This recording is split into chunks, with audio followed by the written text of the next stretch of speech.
coordinated, they're all together. I love the energy. It's so great. I've been running into Slug a lot lately in opens or series. It's still great to see them. And then Tetris Effect is a recent one that I've heard of just basically from team I coach. And if you hear lots about them, still run into them as well. And this is going to be a good set, because I'm pretty sure Slug and Comrade are going to have a lot of fights together. So...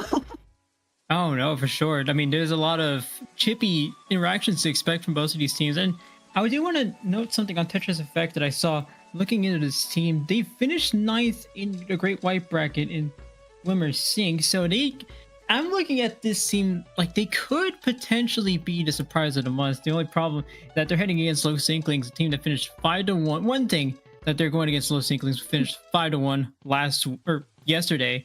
And then with Tetris Effect, the thing about a result like that is that you have to follow it up. One thing I always like to talk about is that in high school cross country, when you ran a mile in under 5 minutes, everyone else told you that it's not official until you do it again. It's the same thing here. It's not official. You gotta do it again. Once you can average it out, then you've got something truly consistent. You've got one, it's just like here, it's like, okay, like you have the potential. You see, you can get here. Now, can you make it consistent with other kind of challenges in your way? So now we have this next challenge in their way. Will they defeat it? Is the next question. That's what we're all here to find out. And I mean, there's really no better way to start day 2.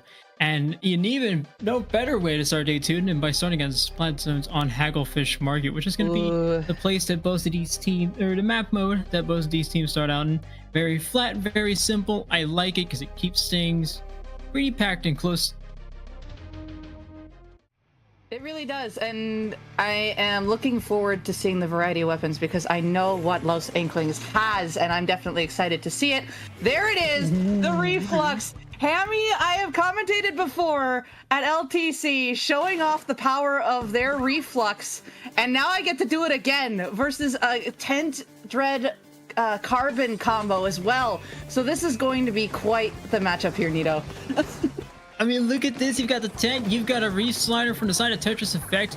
There's no better way to get yourself in than by just bum rushing yourself towards the zone, which is what you kind of see Tetris Effect doing. They're playing it much slower, a little bit slower here. We see Comrade and Alto trying to double up on equals from the side of Los Inklings, but nothing is yet so far for Tetris Effect. Los Inklings takes first dibs at the zone. We can see that the tent here just kind of playing around. They had the shield out going over the zone, but Los Inklings are coming in from both sides, Nito. You can see that Slug was coming from one side. There was another member on the other, but then they opted to back up. They were still keeping zone at the neutral here. Zuka is appearing now as the tent shield, still just causing pain around the zone. Missiles out, coolers out once again. Los Inklings is still able to keep control of this zone. You can see that the side pressure, I say this, however, and 2 go down, but they still have this control. The tent shield's going to put a good amount of pain out, but the rest have to follow up, which they now finally do. However, they aren't able to get across the zone to be able to hold it for very long. What's interesting about this match is that no one from Tetris Effect has been able to get past this middle section. No one able to get past zone other than maybe Comrade here, as we see more players going down on Tetris Effect. An incredible double there with the missiles, and 3 players down, and Los Inklings not letting their foot off the gas pedal. A tremendous start for Los Inklings. It's great because Los Inklings have that wall from the 52 to be able to cancel the tent out. You got the Splatling that's just going to keep looking in front of it. They have all angles, so they're really limiting to what this tent can do. And then they also have a lot of follow-up power, and those missiles there, they caught Tetris Effect while they were clumped up and then just absolutely got them. And again, it just kind of vice versa there, but Hammy's still able to kind of cover ground for a little bit. They are 2 down, now has to back up. Tetris Effect now finally does have control, and they'll see how long they can hold it for. Los Inklings here, the David almost, with how much experience they've had in competitive Splatoon versus Tetris Effect. Bit of a Goliath here between these teams, but Tetris Effect now in the driver's seat. They've gone up so far. They're actually chopping down this lead very quickly. They're already getting past 50 remaining, seeing how long this will last, as we see Comrade here poking right under the tent. See how many picks they can get from this. They might even get the lead here with half the match already gone. It's not their lead just yet, but there's 3 players down. There's almost no doubt now with that wipe that will seal the deal for them. Oh no, that was kind of a miss up there on Los Inklings. I think they were ignoring the carbon or thought they moved, or a missed call out would have happened there, but it seemed like it was forgotten about as the Splatling just dropped right on top of it. The carbon was there, and as they tried to go and get rid of it, the carbon just sealed the deal on all of them, and that was a very crucial wipe there. Or to delay wipe to stop Los Inklings from trying to regain control. Just the carbon still existed under that ledge, and as they tried to take it one by one, the carbon won each fight. Well, I just saw 2 different matches happen within the span of 3 minutes, because all of a sudden Tetris Effect gets this wipeout. They're in the lead. The next 30 seconds are gone within the span of a microsecond, because all of a sudden here's a few more picks. It doesn't even matter what Los Inklings does here. Tetris Effect just cruises to a KO here. You have to imagine what happened between these last 3 minutes of the game for this to switch so drastically. Just that one wipe, and I could see the patience from Los Inklings coming back into the map to try to regain control once they lost it, because they had power for most of that game. Los Inklings were keeping back Tetris Effect, caught them in clumps, and then just basically reversed it, because the Reef Slider came out, reversed it on them, and then Los Inklings was stuck back, but they were being patient about it. I could see it. They were waiting for the resources to be able to try and go back in. It was just when they went back in, you could see that the heavy dropped down right on top of the carbon, and it was missiled. So either it was just miscalled out or it was forgotten about. But once they got the heavy, then I imagine more of the callouts were coming out, being like the carbon's here, because you could see the others try to either look forward or try to turn around, try to take the carbon. But it was always like a domino effect is a better way to put it, and the carbon just got the 3 of them, and that sealed the deal right there. That basically sealed the chance of Los Inklings trying to get zone back. I did see the reflux make it up to that top left there to try to paint the zone, but it was not enough. There was not enough manpower there to be able to seal it. And that is going to be it from game 1. We are going to counter picks, and Los Inklings is going to come out with Splat Zones on Mahi Mahi Resort. You did see the map pool from earlier, which is not from November 2024. It is from January 2025, so it is still current. Nothing was struck through on there. It does say January 2025, the first map pool of the year, and the first original map pool of the year. It's just added decoration. They had to just that's all it is. It's in vogue. It's very demure, I think is the word. I don't know. The app I got that from is no longer in use, so I'm pretty sure I'm right. But there we go. And of course, this is all the counter picks now, right? If I remember correctly, yes. So yeah, we are going back to Splat Zones. Of course, it was a quick one. Splat Zones Mahi. This one here, I believe the Reef Slider Reflux is going to appear on this one to exchange reefs with the Dread. I'm pretty sure that's what's going to happen here, and we're still going to have probably a similar comp from both teams. But that's my guess, though. Do you have any theories? I mean, it does make sense. The thing I like about Splat Zones Mahi is that it fits this game so well.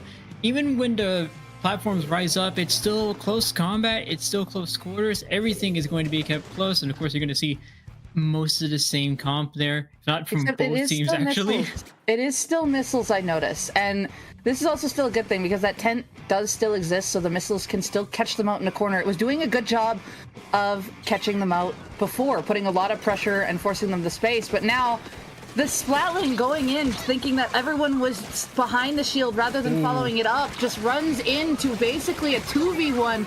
The Splatling gets taken down, and there's an absolute splat brawl happening, leaving the Reflux the only one by zone, but of course it's the one who's the most capable of holding the zone with all of that paint. And Los Inklings starting off with the early points here. Florida State's Comrade, the star of the show at the beginning there, but it's Los Inklings that take control of the zone for now. Both teams exchanging picks one by one. 2 Zukas now coming out from Tetris Effect.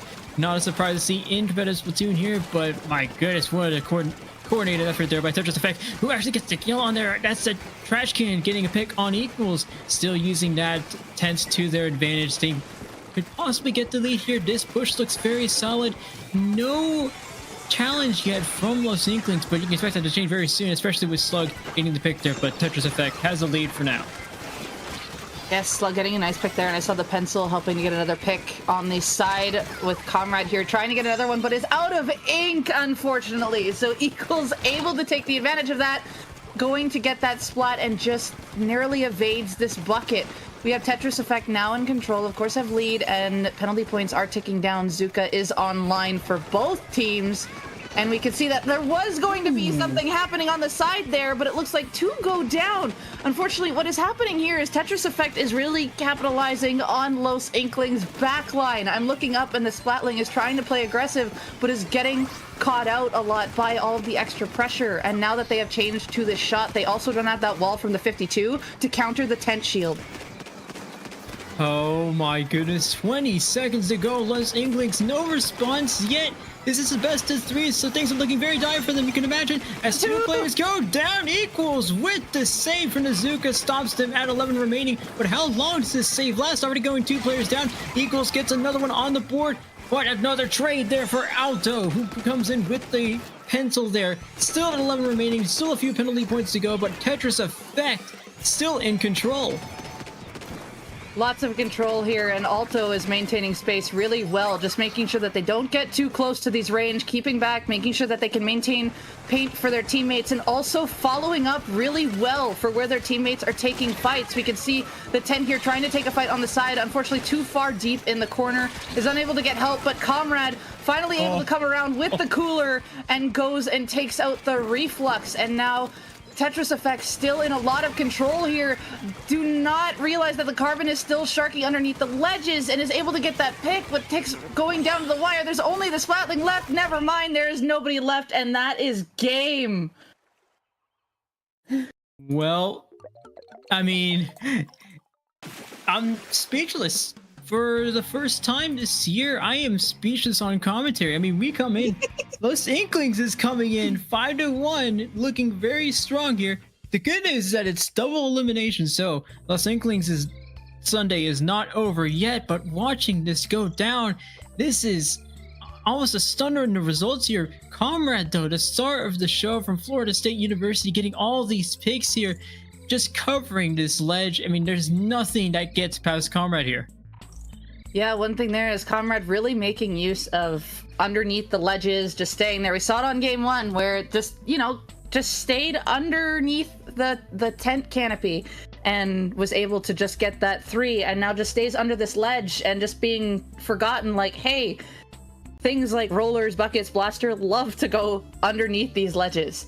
And Comrade taking full advantage of it, just staying, making people think that they're moving around, just going up, following up, is solid. Like, you could see that the tent was initiating the fights, and either Comrade or Alto would be there to pick it up, and then the fourth would either kind of do the same. It was very solid all around teamwork here and there of following up with one another, where one would start a fight, take it, go from there. They would catch people out playing too far for what they can't win yet. Compared to the first one where Los Inklings, like, they had a lot of power in the first of game 1. We cannot ignore that, Nito. They had a lot of power and control over zone of game 1, and Tetris Effect had such a hard time taking the zone on Hagglefish. They kept it really well. Then they changed it to Mahi here, and they really, I want to say they pushed up a little too quickly versus the pressure that Tetris Effect had above, and caught out in 2v1s sooner than expected. Kind of played to their game rather than to Tetris Effect's games, rather than to what their strength was at the time. No kidding. I mean, that is, I mean, you talk about 2v1s. This is something I love to see because of how much it can change the flow of a fight. All of a sudden, as a frontline myself, anytime I play a frontline weapon and I see myself in a 2v1, it is automatically a question of, can I just live this out, or can I at least get the trade? And just that alone makes a 2v1 so much more favorable. I mean, there's also a dozen other things, like the fact that 2 is usually better than 1 in a majority of cases. But I mean, Tetris Effect playing their own game there says, Los Inklings, nuh-uh, this is our game here. You play what we do now. kind of going towards it. And I see that we also have, what is it? We actually get to see pictures of KAs. It's so sad that S3 doesn't show this at the end as well, because it kind of give an idea and also see more behind the scenes of what these people can do. And kind of looking in game 1, like a lot of it was pretty even towards the end. Like even some of the KAs, they weren't like fully, like drastically different than the other. They were relatively even, and in game 2 there was definitely a change there with the pencil of going 0 deaths. They went deathless in game 2, while the others just kind of toppled on top. Like there were 3 members on Tetris Effect that got double-digit KAs, and Los Inklings they struggled to even hit 5. So you could see where the domination control completely shifted in game 2. Yeah, I mean that.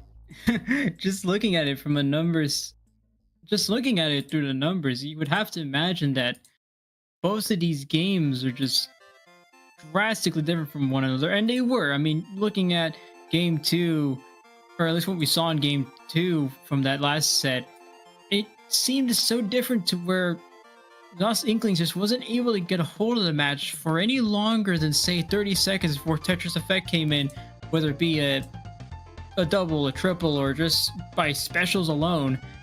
That all that drastically changed the flow of the game, and all of a sudden we're back to where we were just like a few seconds ago. So it's very interesting to see those changes, and we're actually going to see Tetris Effect going up in the bracket. They're going to be playing against Scrublords next for the semi-final.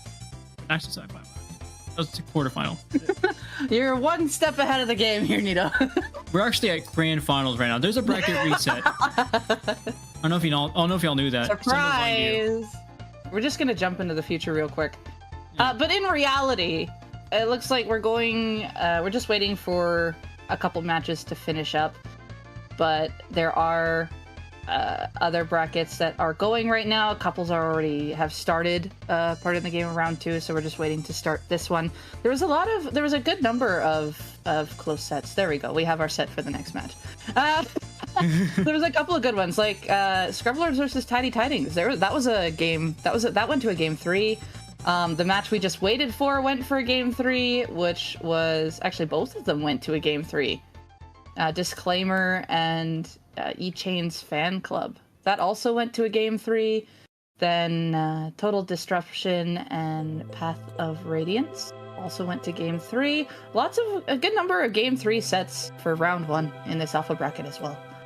That's what I love to see. I do have a few questions. I always like to look at pickup names. You know what? I've come to understand that pickups and actual teams are one and the same, which is why I'm going to say that E-Chain's Fan Club and all the players on that team look somewhat familiar. I'm just wondering what an E-Chain is and why we have a fan club. I always do this, and I always see there's at least one team that I need to just like call out and ask, what?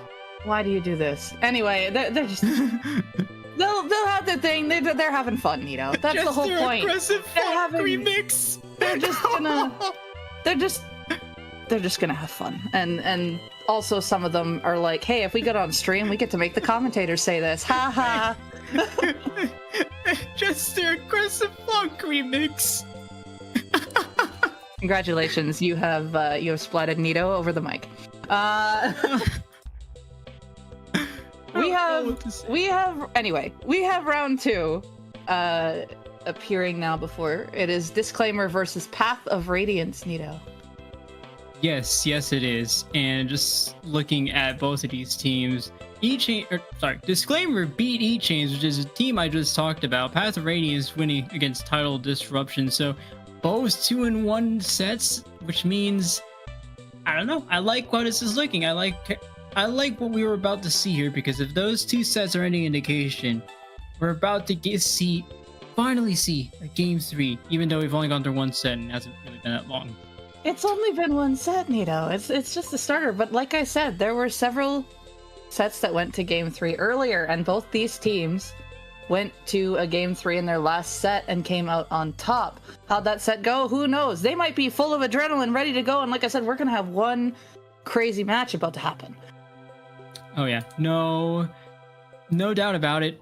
I do like we're seeing from every team so far. One thing I do want to point out is that Disclaimer, I believe, they finished 7th actually in their group, 5-1 with an opponent win percentage of 47, which cannot be understated how important that opponent win rate is. But 5-1 with an opponent win rate of 47, it's basically how much does that 5-1 say about your team? Any 5-1 in any case is going to be impressive, especially in low ink, just because of the amount of teams you're facing and the variance in skill that you're going to see there. So I want to see how that 5-1 translates into the alpha bracket. It's already translating pretty well. You've come off a win. You're heading into quarterfinals and going up against Path of Radiance. You got to be feeling pretty good about yourself. Yeah, like just have all of this stuff just ready to go and all that. And I was just taking a look at the potential weapons we might be able to see from these names. One, also looking at the names, like you see the name Math in capital letters, and I'm just like, what do you play that makes everybody want to splat you? Well, I haven't touched a math class since high school, so come at me. And then we have there was a couple interesting ones. Like I saw actually that Math has a rapid and I believe a pencil listed as weapons there. So long range poke going to definitely come in handy on Zone's Mahi, which we are going to be going back to. Oh, we are. I saw Roller in the mix, a bunch of shooters, Splatling, Gal, a little bit of everything. Just depends on what they're actually going to pick for this map mode. I do want to see more close range action, and truth be told, I see a lot of shooters, especially coming from a Cheap D. I think Cheap D, whatever. Either way, I do like the sort of short range. Very, I mean, they've got at least one or two roller coolers. I did see that. Yep. Rollers and coolers. You know, I'm right either way. But I can already tell. Disclaimer is fast-paced. Disclaimer is close to what we actually saw in that last match with Tetris Effect, but how different? Because obviously these are two different teams, two different play styles. I want to see what Disclaimer comes out with, especially on Mahi Mahi, a map where I feel like you're going to be forced into many 1v1s, and you're going to be forced into those close range, point blank matchups.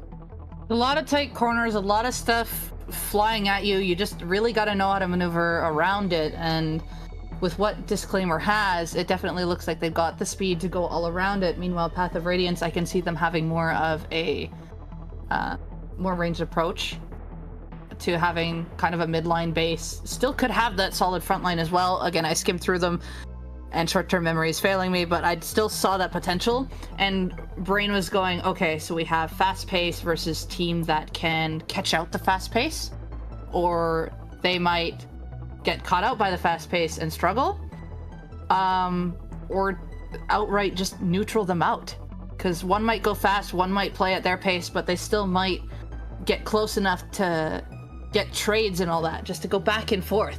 So it can go in different ways, and it depends on how the team plays it, because each team has their own idea of how they want it to go. Either they can be fast with it, they can be slower with it and wait and then go and lock, but there's still always a counter to it, and they have to be prepared with that counter just in case. Now, you mentioned picking out the fast pace, or at least being able to catch it out. I noticed Jeans has Junior in their weapon pool on Sendo.Inc. And the one thing I like about Junior is that if you can get bomb placement down to a fine art, if you can get it down to so well, you can do a lot of funny things with bombs. I know bomb placement is by far the most important thing, and honestly the most deadly part about Junior, and that's what makes it such a neat. It's a niche pick because of how high of a skill level that would take, but I do want to see if it's how it's implemented here. That really is Math. Okay. Wow. Yes, I understand now. Wow. Okay. We got one. We see the decap coming out with the edit. We also see the Neo Machine with the Dread combo. Buckets have a solid advantage on this map with the mid-range and just being able to lock out really well with just basically the follow-up with the shot and the pencil just to keep its domain. Meanwhile, the edit here, we've got the painter with the one that can supply cooler, the decav, sorry, I'm losing thought of my words while I'm processing everything that is going on right now, that can bubble up front and just get them initiated. That is, yeah, no question. There's a lot going on here from both teams, but currently Disclaimer holding on to the zone. They're the ones keeping control thus far. 70 remaining. Both teams trading. Reef Sliders there, but only one of them comes out with 2 picks. It's Jeans from Path of Radiance who gets 2 picks with that. But as ACSP on Disclaimer, having to escape there really quickly there, but Path of Radiance able to retake control of the zone, does get some points on the board. How long will this last? We're going to find out really soon here as we see John Skivity with the machine. Doesn't get a pick there. DJ Khaled stays alive here. There's bucket v bucket there, and the machine unable to quite reach and instead falls to the opposing bucket. And 2 down now on the side of Path of Radiance. Disclaimer able to take back what they had. They still have lead by a point. Penalty points are ticking down. Path of Radiance now, even if they lose lead here, it's better to get their resources and go back in. They do have 1 special to ready, make that 2. They did have the advantage. Here comes the Reef Slider. Isn't going to find a pick. Instead, it gets picked themselves. The rest didn't follow up with it. The Zuka coming out afterwards. It looks like control is still in favor of Disclaimer, and now 2 resources are blown, and Path of Radiance is still stuck in a corner. Wow, almost literally there. ECSP getting the pick on that decav. Already down to 30 remaining. Disclaimer looking so far so good here. I mean, look at, they're almost not, they are not being contested yet. With this cooler, things are going to change very soon here. You can expect it to change with Path of Radiance. Both teams trading picks there. Disclaimer going 2 players down. How long does it last? Not very long. Path of Radiance able to retake control of the zone, at least give Disclaimer a penalty. Now it's Chiefty versus Husora. Chiefty now able to get the win there, or able to get the win on that fight. 3 players down from Path of Radiance. Disclaimer still maintaining control. Just seeing that control from Disclaimer, like you can see, none of them pushed up, none of them went into the spawn. They just kind of maintained the space. Unfortunately, it was the decav that got picked off by the pencil first, allowing Path of Radiance a chance to go forward. And it just went back and forth from there, because even though Path of Radiance had the zone capped there, it was just completely turned back around, and Disclaimer just kept control. They're still locking out these corners really well. I know, well, here's a Reef Slider that's just going to change the entire thing. I mean, Commentators curse is all I'm gonna say, and I'm not gonna make any predictions in case this happens to me too and I get clipped. But Path of Radiance holding on to control of the zone here. You're saying the same thing actually from Path of Radiance, just saying, all right, we're gonna let you come in, make this 6, or fall down into the water and make the mistake yourself, which seems to be the case for Disclaimer. Path of Radiance still holding on to zone, holding on to zone very comfortably here, I must add, as John here with the new machine does go down. There's Disclaimer with all the specials in the world. They retake control of the zone, leave Path of Radiance at 36 remaining, but it's still being hotly contested here. We do have that Reef Slider ready on the side of Path of Radiance from Jeans. It is able to go off, is going to get that one in the process, and does help chip the one in behind. Is going to also help the pencil get that 1 pick, and they are working together to try to find this last person. Jeans and the pencil player working towards to get Disclaimer back, and it works in their favor. They are now able to put Disclaimer back in the spawn, and now it is their turn to hold this zone. Can they hold it long enough to be able to get lead, though, is the question as we're approaching the last minute of the game. 1 minute to go for both of these teams. Disclaimer now getting their few specials in. 3 specials already out. There's the cooler, there's the Reef Slider, there's another Reef Slider from Jeans. Path of Radiance able to get 2 players down from Disclaimer. Now in a numbers advantage. How long does it last? It's not that much, very long here. Almost not long at all for Path of Radiance as Disclaimer still in control. 40 seconds to go. It's the same story we've been seeing all match. In fact, almost the same positions we've seen from Disclaimer. Path of Radiance has 30 seconds to come up with a response, and they need to come up with it quick. As soon as you said quick, they popped the Zuka, and I'm like, I think this is their quick action. They popped the Zuka, they popped the cooler, they popped the Reef Slider. Zone is in their favor, and they are just going at it, Nito. It is Jeans versus the Edit. The Edit is forced to jump. Zone is in their favor. They have 15 ticks left for penalty to be over. There is just 10 seconds left in this game. Zuka is online for Path of Radiance. We're coming down to the wire here. It looks like one goes down from in behind. Reef Slider's on line for this Dreadringer. They have coolers, so they can go and get it and basically get the side of the zone. 1 for 1, they picked off the other Dreadringer. Gonna go in and try and seal this zone, and of course, with the Reef Slider able to go in, unable to get picked, is basically going to cap this zone, as there was a teammate on the other side able to handle that corner if worse came to worst. I want to ask the audience here, can you believe that match is only 5 minutes? I don't. Yeah, that's what I'm saying. We also did go into overtime, I think. It even went into overtime, and it's still so like, it wasn't 5 minutes. All of the action, but it was longer. Something I have to note here is we're seeing a playback of Jeans here, and I have to give props to Jeans. Jeans basically played the mind games with the other Dreadringer. We saw it right off the get-go, Nito, where it was Dreadringer versus Dreadringer, and throughout most of the game I keep watching, and Jeans kept coming out to counter the other Reef Slider. And I know they didn't take this game, but majority of the Reef Slider fights looked like that they went in Jean's favor, and I was like, this is crazy.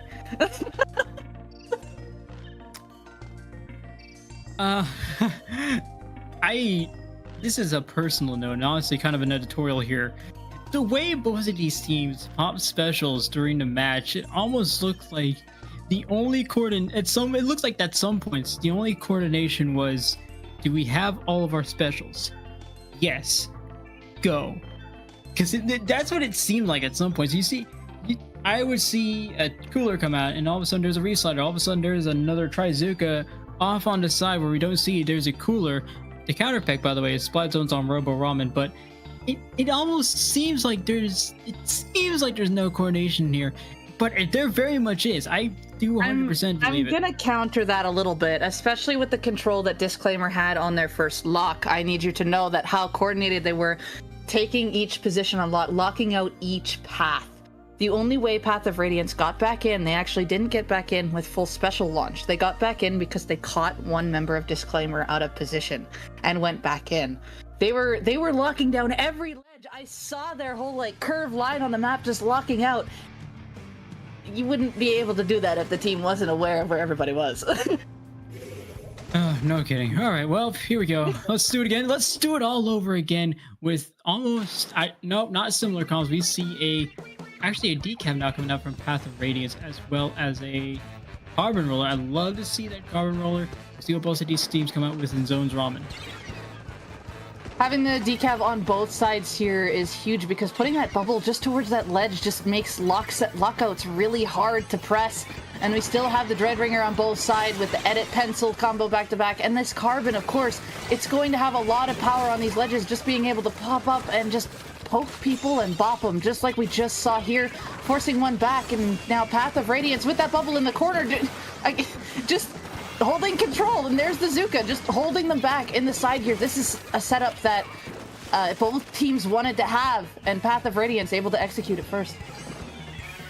Still in control is Path of Radiance, but Disclaimer now starting to come out with specials of their own. Here comes a Reef Slider, nothing there. Jeans gets taken out fairly quickly. There's a bit of a skirmish there for Disclaimer, and Path of Radiance. Disclaimer able to take control of the zone for the time being. 3 players down, delayed triple for Path of Radiance. There's still one more player from the skin that may have missed out, but they did jump out earlier. Disclaimer in the same position now as Path of Radiance as we saw earlier. Now holding on to control the zone.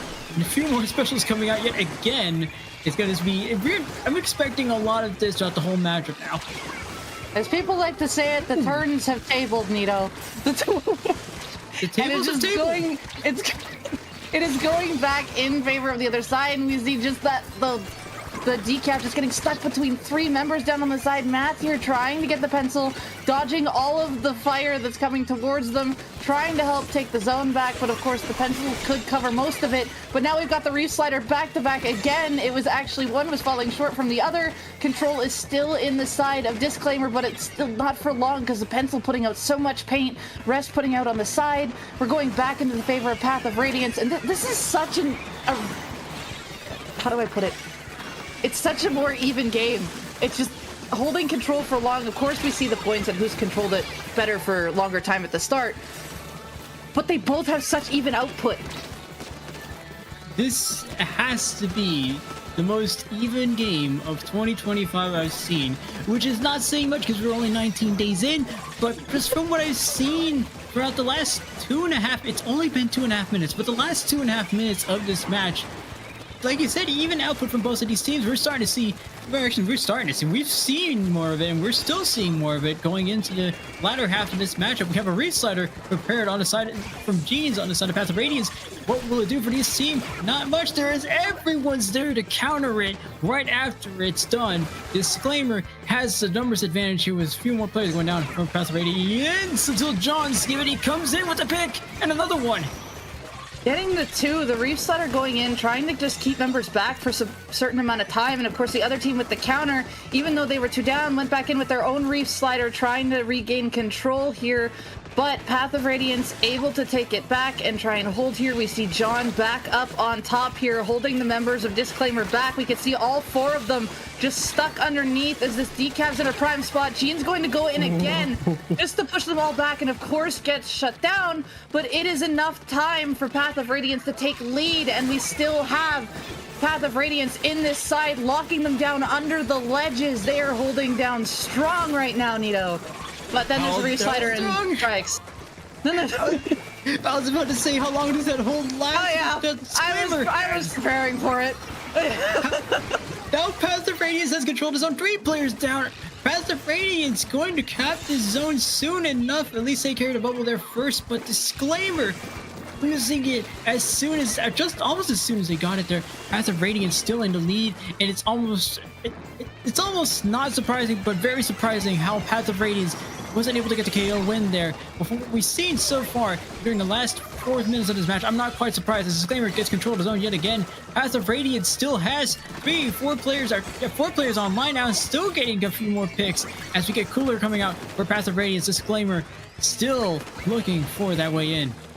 John on that decav is going in on every chance that they get. When Jean puts a Reef Slider into the corner, John will follow up and just get installed up there, just to cause havoc and make it a lot harder for the other to come back in to reclaim zone. But now we have the other Dreadringer here from DJ Khaled coming up and getting a pick, going to try and lock out Jeans from the other side. But Jeans does have Reef Slider. It looks like the pencil does go down.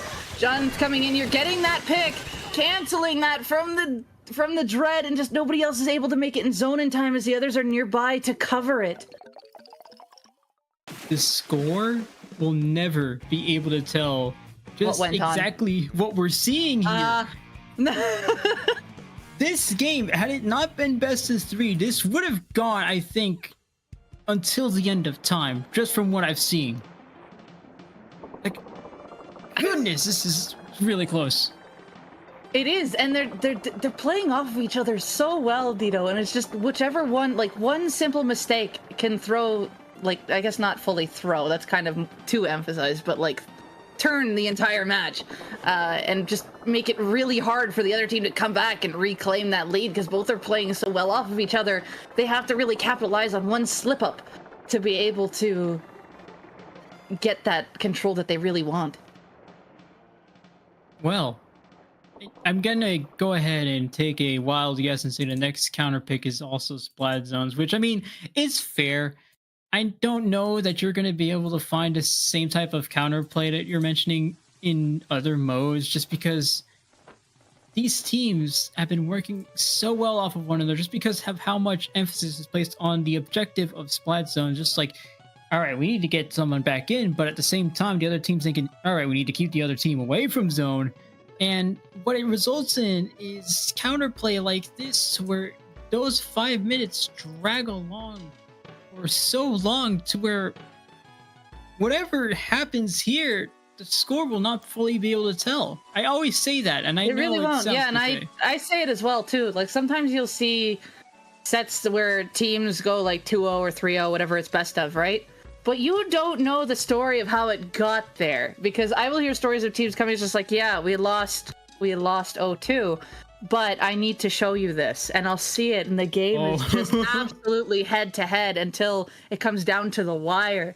And this, like these past 2 games show how equal these teams can be, especially with the splat subs. But now we're changing. We have a moving objective, Nito. Oh my gosh! Another prediction for the commentator's curse machine. I am now just embracing commentators' curse, because I'm like, I will say the thing. Like when I was saying how long they're gonna hold control, I knew exactly what was about to happen. And I'm like, yeah, I'm gonna embrace commentators' curse. Yeah, I think it's also time for me to just embrace it and accept that at some point, this has to be the #1 rule of Splatoon, almost like what I saw in the FLC guide. Understand that everything in commentary will go wrong. Oh yeah. It's just you'll say something and just watch them just turn it on you, and I'm like, yeah, I'm gonna say it, they're gonna switch it, here's your content, there you go. Shout Be out to entertained. FLC. Oh man. Rainmaker's Scorch Gorge, huh? What are we gonna Fun see, place. Nito? What do you think? What do you think's gonna happen here? One team will pick up the Rainmaker, and then the other team will pick up the Rainmaker. Oh wow, okay, here we go. Nautilus, I like that pick. Now we're gonna get some more fast from the fast machines of Disclaimer. Path of Radiance actually sticking out with the same comp we saw last match, so no big changes there.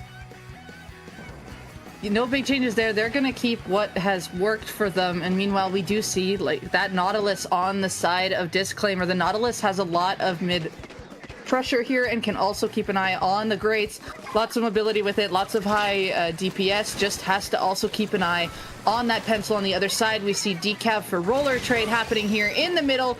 Now we got the dread going down on the side of Disclaimer as Jeans is looking to try to push up. Did poke somebody there and is just trying to keep them back. Is able to get one off that, just the edge of their slosh there, and we see the Carbon moving up with it, but just gets taken out from there. I didn't see if that was a bomb or what it was, but 2 people exploded, but checkpoint is already taken on the side of Path of Radiance. Right, it is, and we might just see the same thing come out from the other team from Disclaimer here. As one player goes down from a Disclaimer, Path of Radiance still near this pedestal here. No major changes as of yet, but Path of Radiance and Disclaimer still trading picks here. Path of Radiance now has an numbers advantage of delayed wipe there. John Skivity able to get secure the last pick for that delayed wipe, but the Rainmaker goes back to the middle. No team yet to pick it up, but Path of Radiance doesn't care too much here. They've got everybody up front. They know they can just come in and waltz in with the Rainmaker, but will they? They're still going a few players down. Actually, get a few more players picked off here. Path of Radiance trying to find a little trouble here and trying to push up. There's 2 players down. Maybe not as much trouble as I was talking about earlier.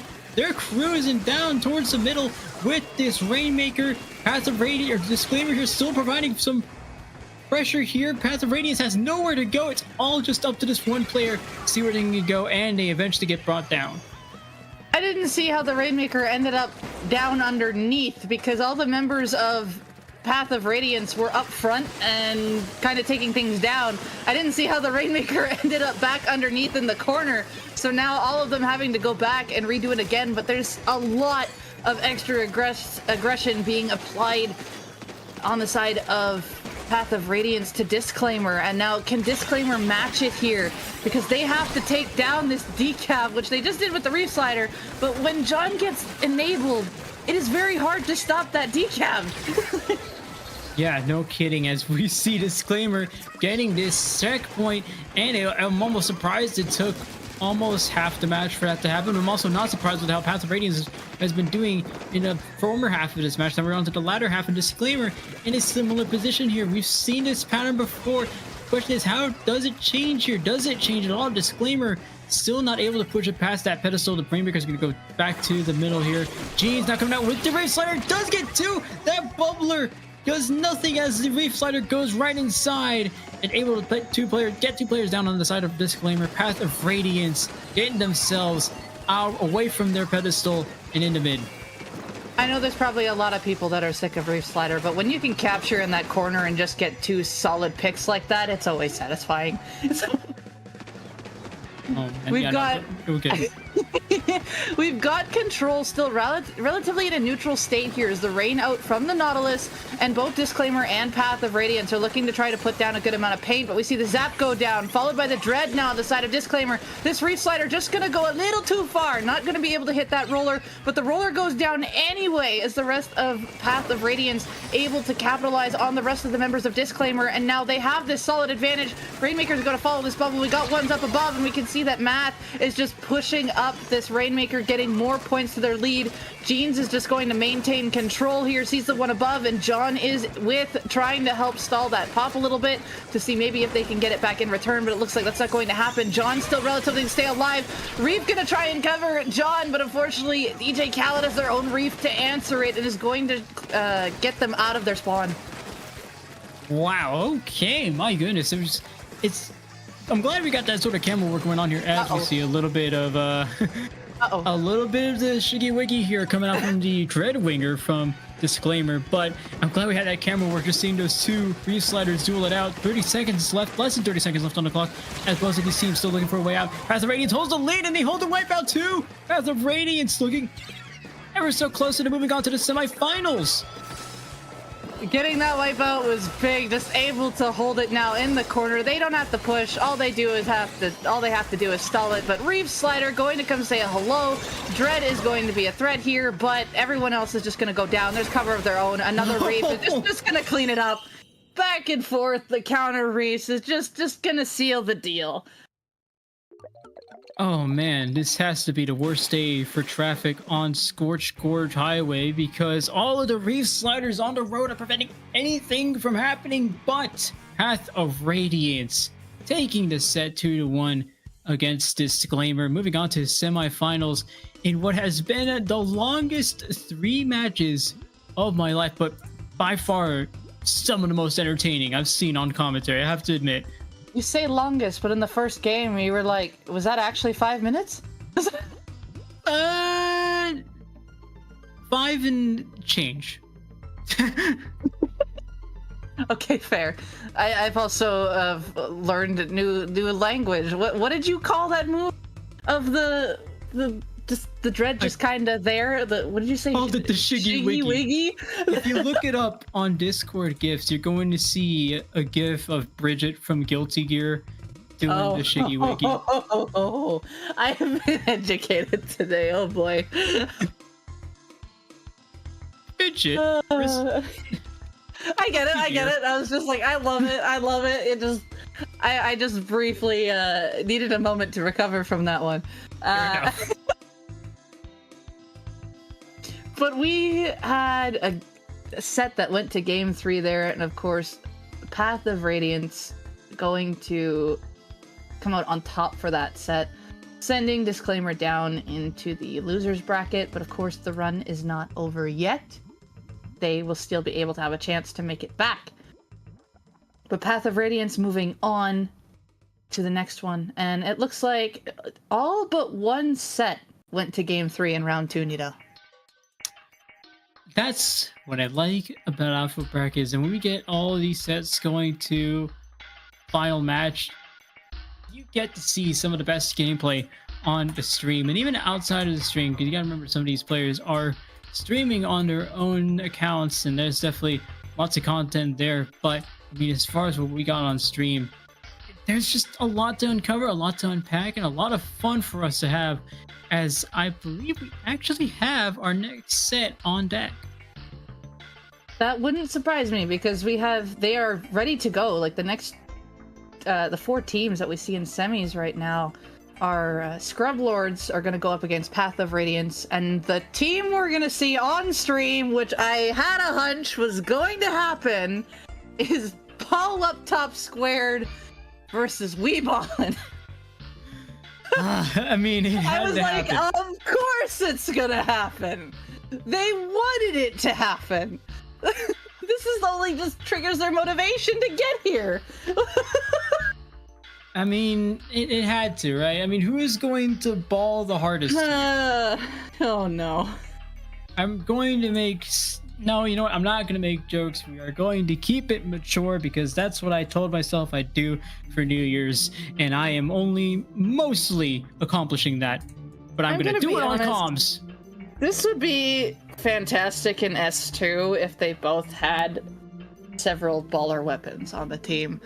For these ones to make up for it, at least see rolling crabs a couple times. But I don't think that's going to happen. It's just something funny that they're doing. But you know. Oh man. Okay, well, let's unpack some of these teams. And I'm going to go ahead and... Ball up top is the team I've had right on the top of my notes here because of how they won... Because of how they've won 17 out of 18 maps, losing once to... Oh my gosh. Ballin. Really? This is a match in the making. There is the fire emote on that one, and I'm just like they aren't kidding. They aren't joking around. Oh boy. This is... So the fact that they've met each other already, and now they're doing it again. That's right.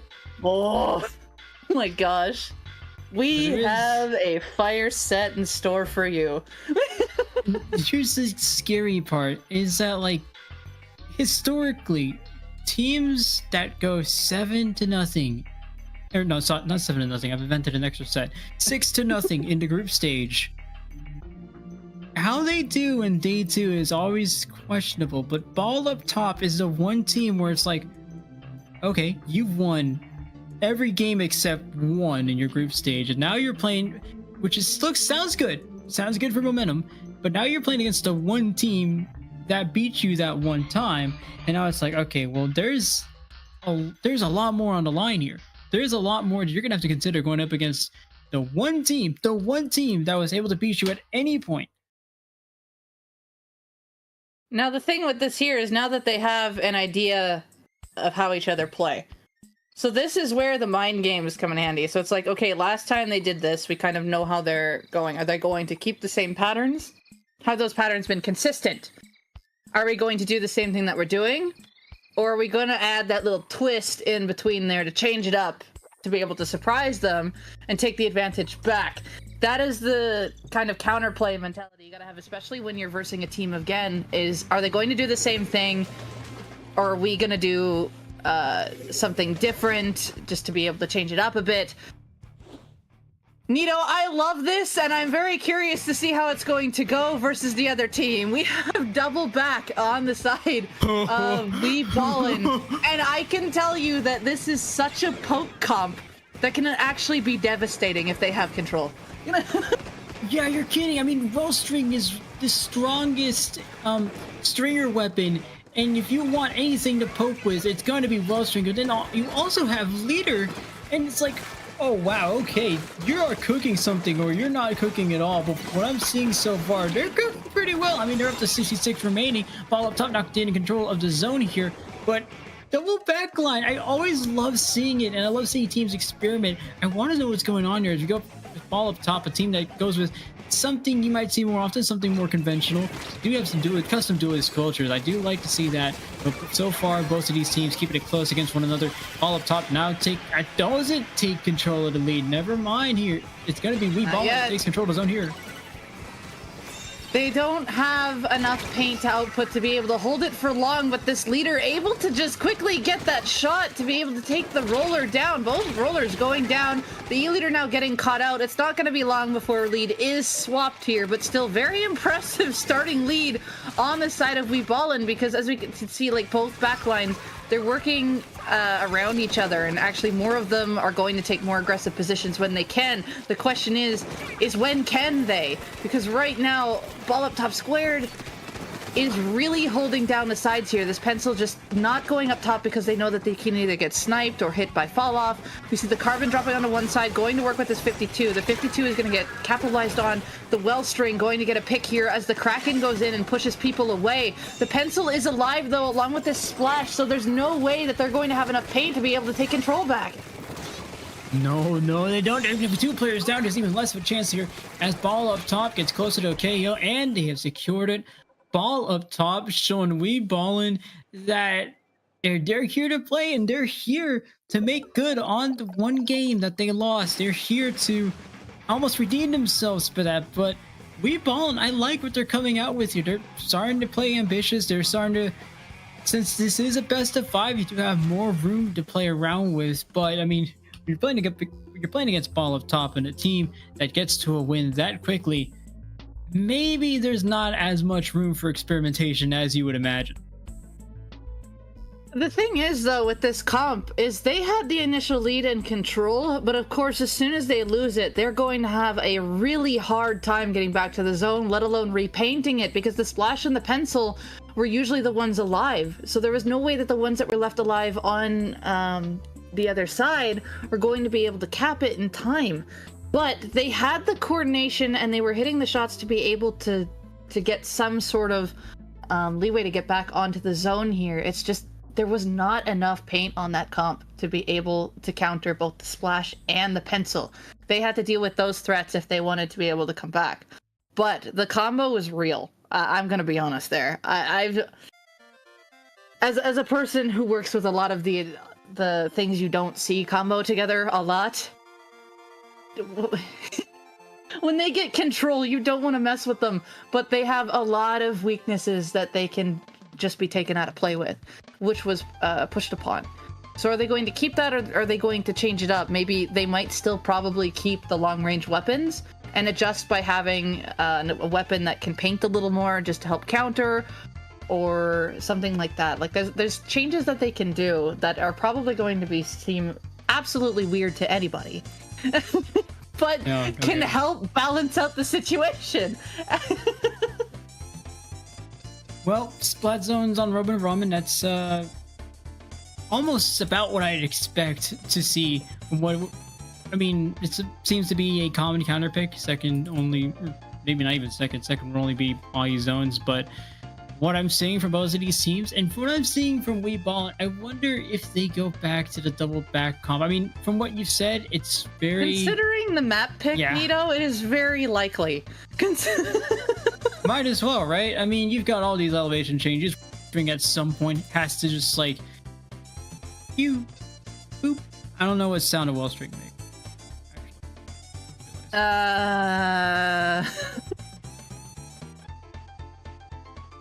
Either way, up close, it has a lot of extra damage, and the darts, like when spread, covers a lot of paint, but it's slow paint and is easily covered by the opponent's special splash and pencil. So like I said, are they going to be able to add a little more paint? How are they going to tackle it this time?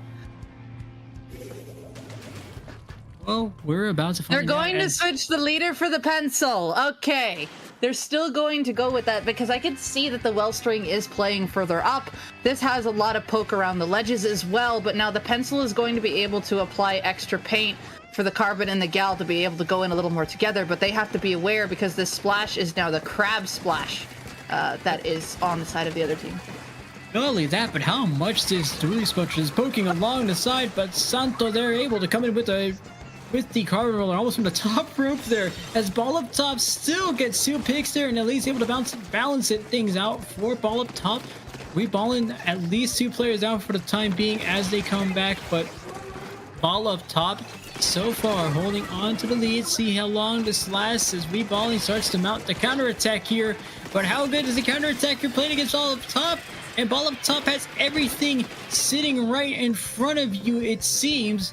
But Ball Up Top still control the zone, already past 50 ticks remaining. Something interesting here is, like, you can see that the 52 wants to go, the Carbon wants to go, but they just can't, Nito. They're being locked out, but the other pencil, the Dually Squelchers, are nearby, putting in that extra range, and when that Crab is online, they're just stuck. And meanwhile, the other Carbon can just go and have fun. But now, finally, they're able to go forward a little bit. They're able to get their specials off. They have zone. This 52 is going to go in and just deny 2 of them, while the rest of the teammates just close out Ballin up top squared. And now this is what they want. They can paint up a little bit, have extra specials online here, and now the Wellstring can be in a good spot to be able to put lots of darts around the side of that spawn area. The pencil can just paint up on the side. Cooler's out. Notice that they are retreating a bit. They are anticipating specials to come out here as the Crab is popped. We see that there is a trade on the side between Carbon and 52. It looks like one's trying to go down and around, is going to jump back out, but 2 get picked off here with the help of Pencil, Poke, and now they're going to try and get rid of this Sprinkler. That Sprinkler actually taking a lot. The darts, you can see the darts poking as well. The Whale's going to hold them even back. The lead has been retaken here. This is what Ballin up top squared wanted until this Zuka showed up. Oh, goodness, we Ballin so close there to actually KOing it. A Ball up top, able to retake control of the zone here. They do have more specials online. Here comes the Cooler.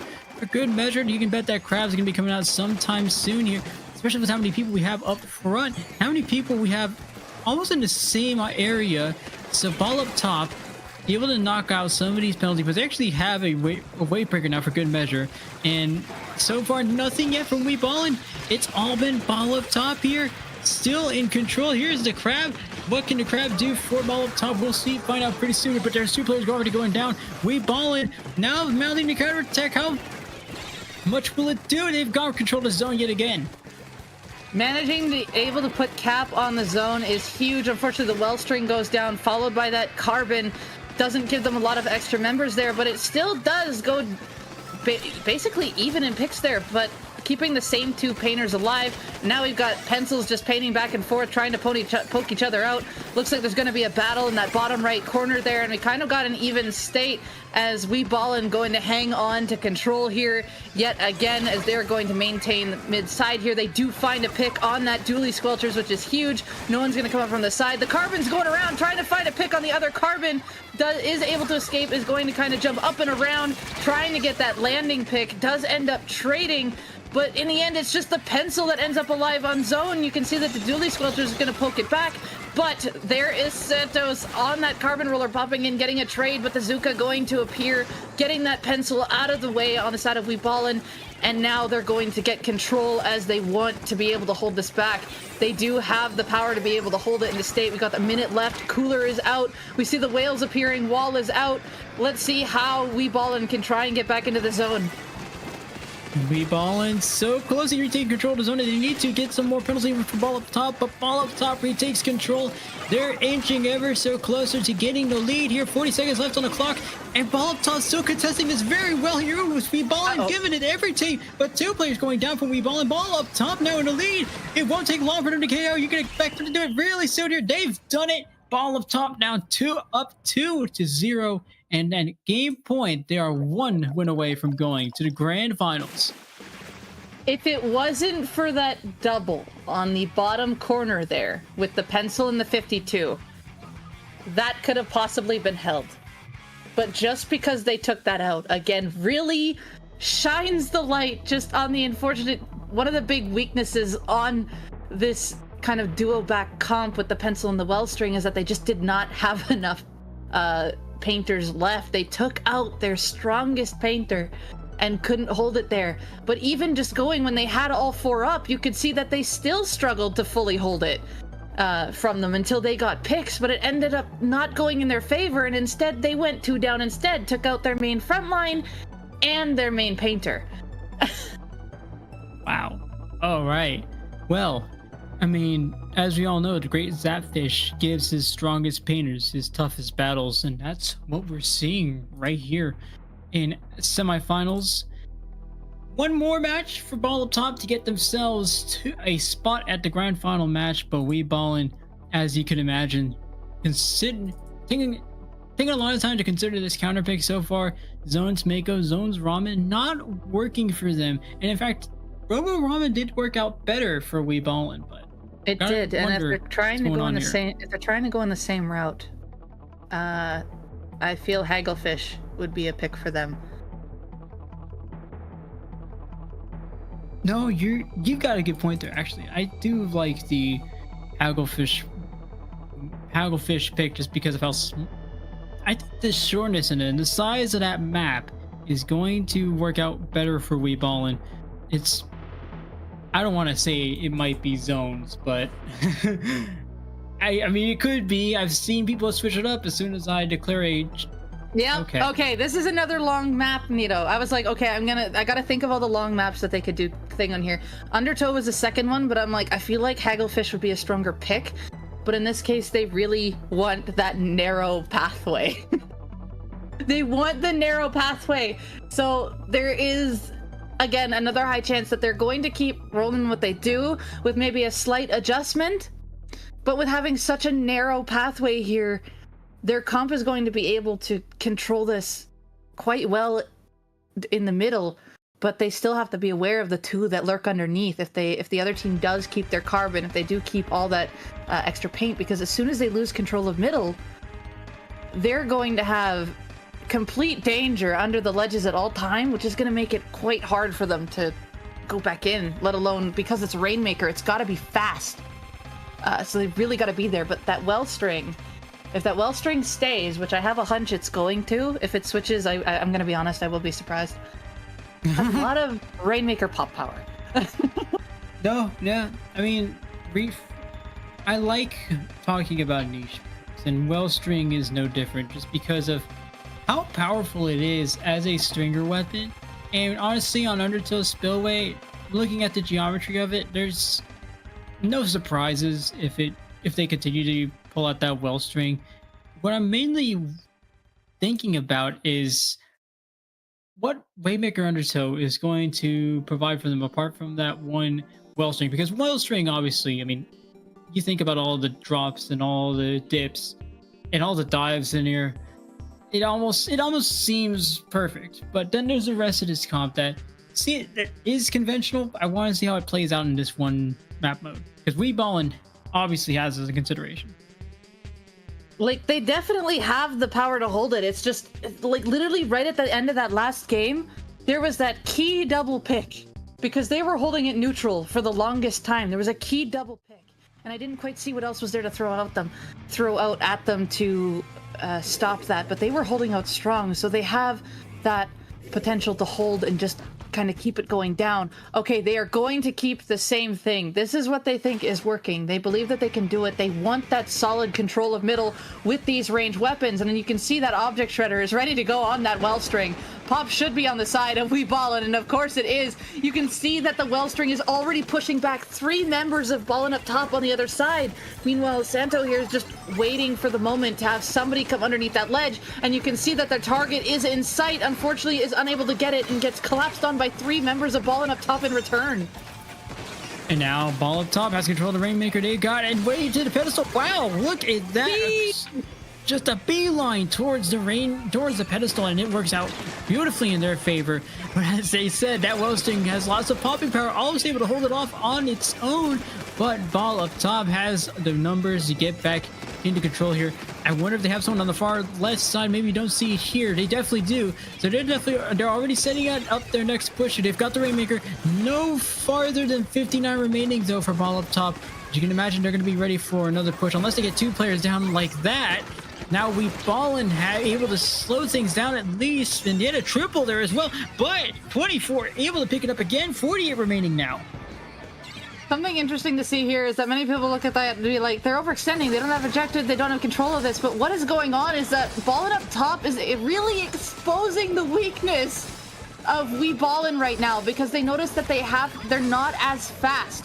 They are a little bit slower because then they have a lot of power. They do not want them to get control, because if they get control, something like this is going to happen. There were 3 down, Nito, and Wee Ballin has control here, and they're underneath the ledge, but the pencil is able to come back and get the pick on the Rainmaker here. Ballin up top wants to be as fast as possible. They don't want to let Wee Ballin have control. Otherwise, it's just going to completely turn around. So that's why they're just going up front. They're trying to just be that nuisance, try to get them to waste resources so then they can't turn it around like that. And now Ball up top and Ballin, but able to get themselves at least out of that, or at least Ball up top's able to get themselves out of that notch there. Ballin still, or at least where they were earlier, where they need to at least hold things down. Ball up top now in control of the Rainmaker. We do have a Carbon Roller making their way towards the Santo there with the Rainmaker, or sorry, with the Carbon Roller. Rainmaker eventually goes down. 2 players now going down for Ball up top. Ballin starting to slow things down yet again. Halfway to go in this matchup. Ball up top holding the lead, but Ballin starting to bring some more pressure to Ball up top. They're really trying to focus on the crowd. What they do, they focus the Zuka and the 52 on it, but the 52 stuck in a 2v1 here, and that was not going to go in their favor as they were already pre-damaged. The shots just were not finding. We can see the shark here. Santos being really patient there, and it was like, nope, they're not coming my way. I'm going to go the other direction. Did go back and pick up Cooler, is able to help get a trade on the opponent there, and now is going to go back in, is going to find another pick on that 52, is now aiming for that pencil, is able to get that pencil out of the way, is going to get that beacon, has Zuka online. Getting that pencil out of play is huge, but that other Carbon is lurking on the sidelines here, and they don't realize it's there as the Zuka is going to get denied, and it's going to try and go get another pick, but the Rainmaker going to get it instead. But Val being really strong on the pencil on the other side. Again, I'm sure a lot of people are going to be sick and tired of hearing that, but really is helping on the defense big time here.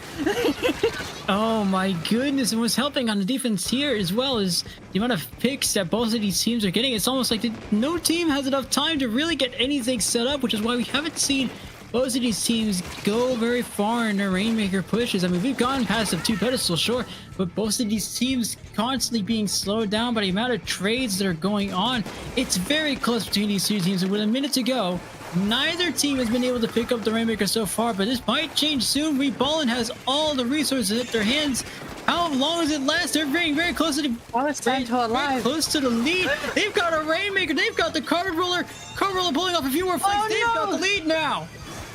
I say oh no because I was looking at like Santos still alive here. I thought it was gonna go down, but yes, the lead has been put in Ballin's favor. There's 35 seconds left to go in this game. Cooler's out. Val is trying to jump up to get the Rainmaker, but cannot. They're just gonna opt to let it reset. They have 3 members down now, and if they do what they did at the beginning here and just rush them down, making it so they can't get control, Ballin is gonna have a hard time being able to defend this.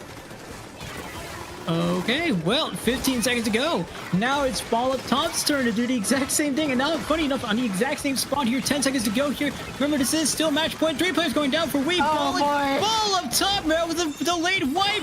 3 seconds to go. It's an easy cruise to the lead, and a swipe victory away just as the clock expired. Ball up top has secured themselves a grand final spot in, honestly, the robbery of the month here with how they swiped that lead away. Oh my goodness. Considering how it was a team with, like, you know, solid base and all that. The weaknesses were pretty little, combined with a team that, again, you don't normally see with a huge exposed weakness, and that would be just kind of the paint and getting control back. So as soon as they were rushed down, they really couldn't do a whole lot. Because at the end there, you could see the panic kind of set in, especially, unfortunately, from the pencil on Ballin, basically going 1v3 as a pencil close range. It really wasn't going to do a whole lot there. Did stall the Rainmaker a little bit, but there's nothing else they can do, and there's no other members around to be able to stop it, because then as soon as they go down, they lose one of their back range, and the rest are being stalled from the other side, and they were just stuck there, Nito. So, let me first off correct myself. They're not going to grand finals. They're going to winners finals. They are going to be going to winners finals and facing off the winner of Scrublords and Path of Radiance, with which is currently tied 1-1 right now. But, I mean, there's your redemption, Ball up top. You finally beat the team, the only team to beat you at any point of day one yesterday. Last day, really. But goodness, that 3-0 doesn't begin to describe what I just saw in that last match, which is another example of 3-0 close games, which is a really contradictory phrase. At least it seems like it, but when you watch something like this, it makes perfect sense. Yeah, no, and even seeing something you would not typically see. Like, everyone would be baffled to see a well string working with a pencil or slash e-leader. But again, if it's practice and they have it there, they know what they want to do. And you could see it with their counterpicks, especially what they were going for. It was going to be a thing that where if they got counterpicked, I wonder what they would have chosen instead. Because I'm sure that the other team would have counterpicked against their range, which makes it kind of interesting. So now, going into, they still can be a fighting chance down into the losers bracket here as we Ballin waiting down there. They can probably, they could come back up. Like, again, it's not something you expect. People don't accept to fight it. But again, if you expose that one weakness, it's going to be tough. But this team does know how to work around it.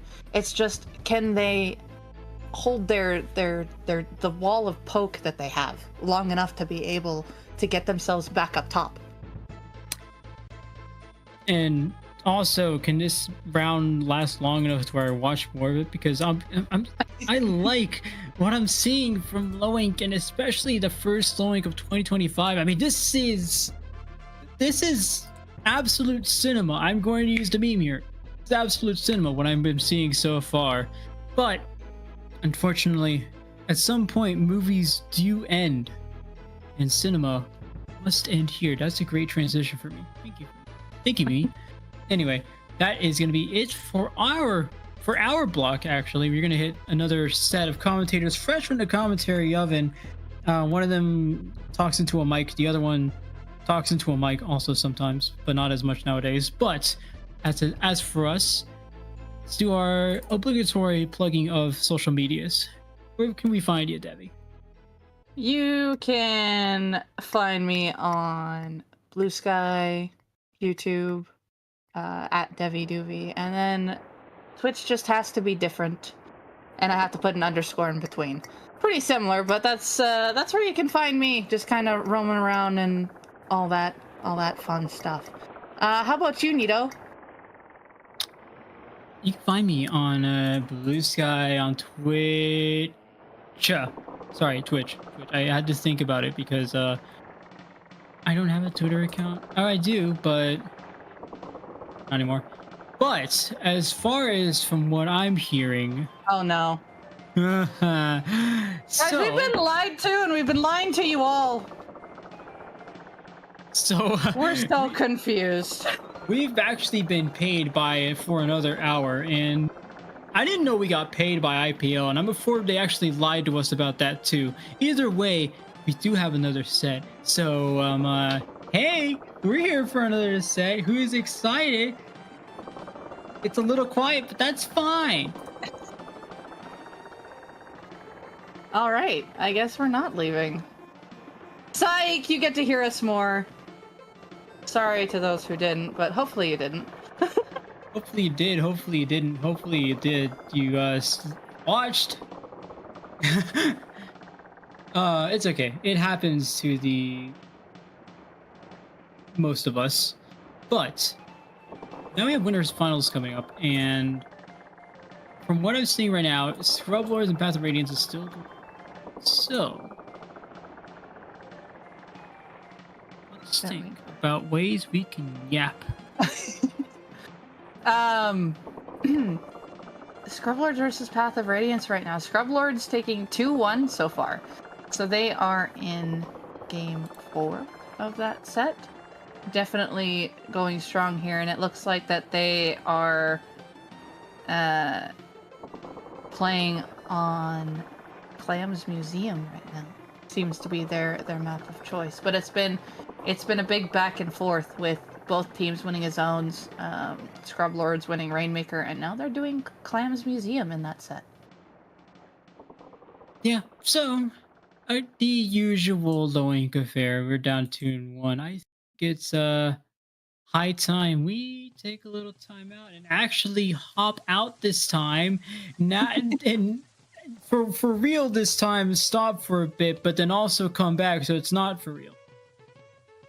So we may have lied earlier, but don't worry, we will be back with your winner's final set. Pinky promise. Knock on wood and all that.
What Can you happened? believe that Trump hung himself in prison?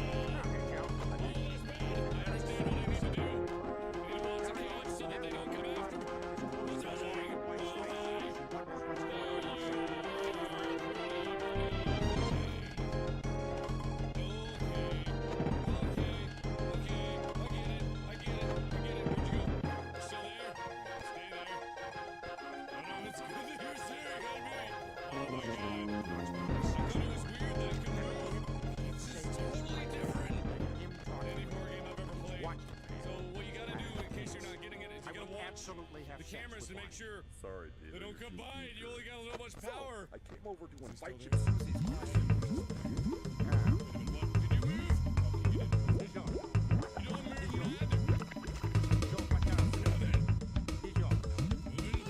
Want to see anything? Oh my God. This is terrifying. Why not? He's Why do they leave the doors open? Why isn't there enough power? Fine. Okay, you move again. Fine. Close to me.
a hole if I invite my sister-in-law who's in love with my husband? My husband and I met each other at a ski lodge 9 years ago. I was with my young daughter, a female friend at the time. My husband was with his 2 brothers and 3 sisters and a few friends. There was a singing competition and both of us were set up by our friends together. Sparks flew during our duet and the rest is history. This was the first time I called my sister-in-law and disturbed me.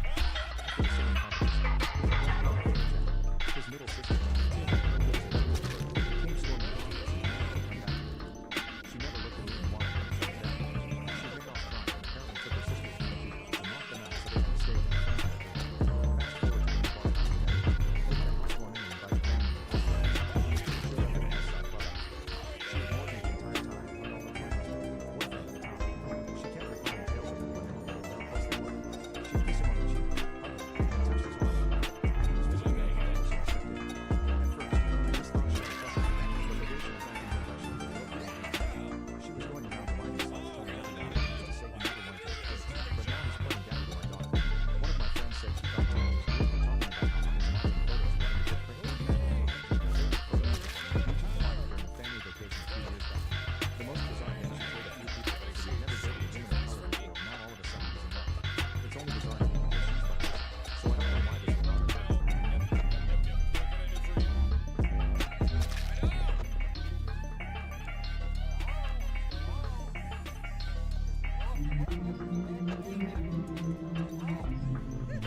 Where's the other one? Where's the other one?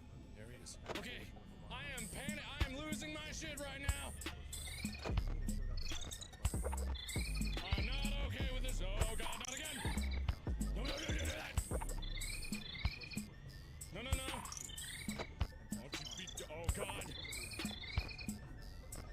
Hey, right outside the door. Hey.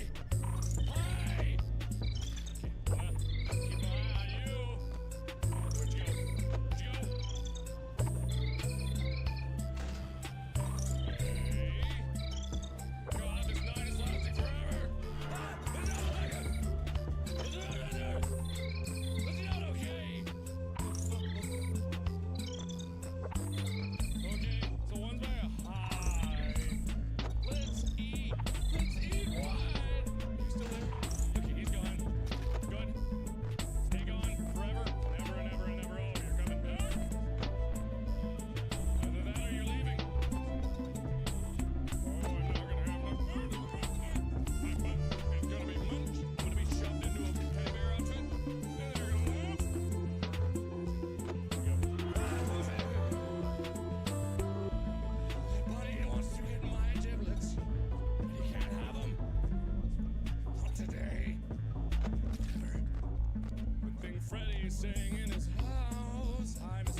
controlled the cameras with like an Oculus Rift or something?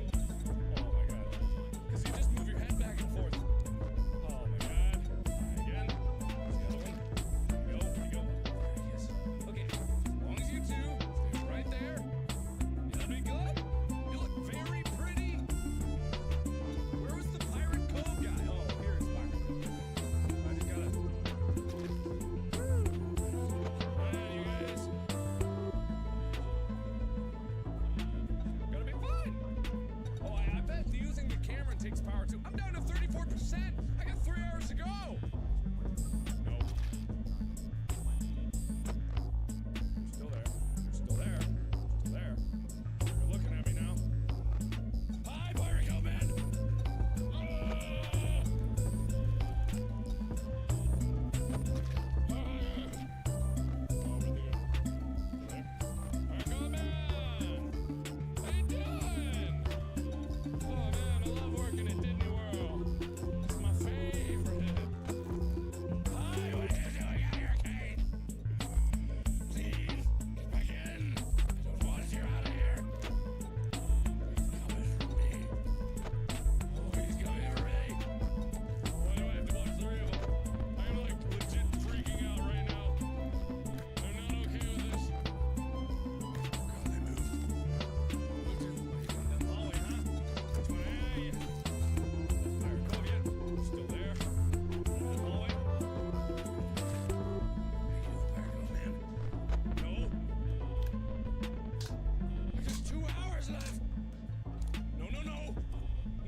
Sound? Oh, he's right there. Well, he's not here just yet. I don't want to run out of power. Oh, the sounds I don't like them. Perfect! No!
You did end up hearing us again.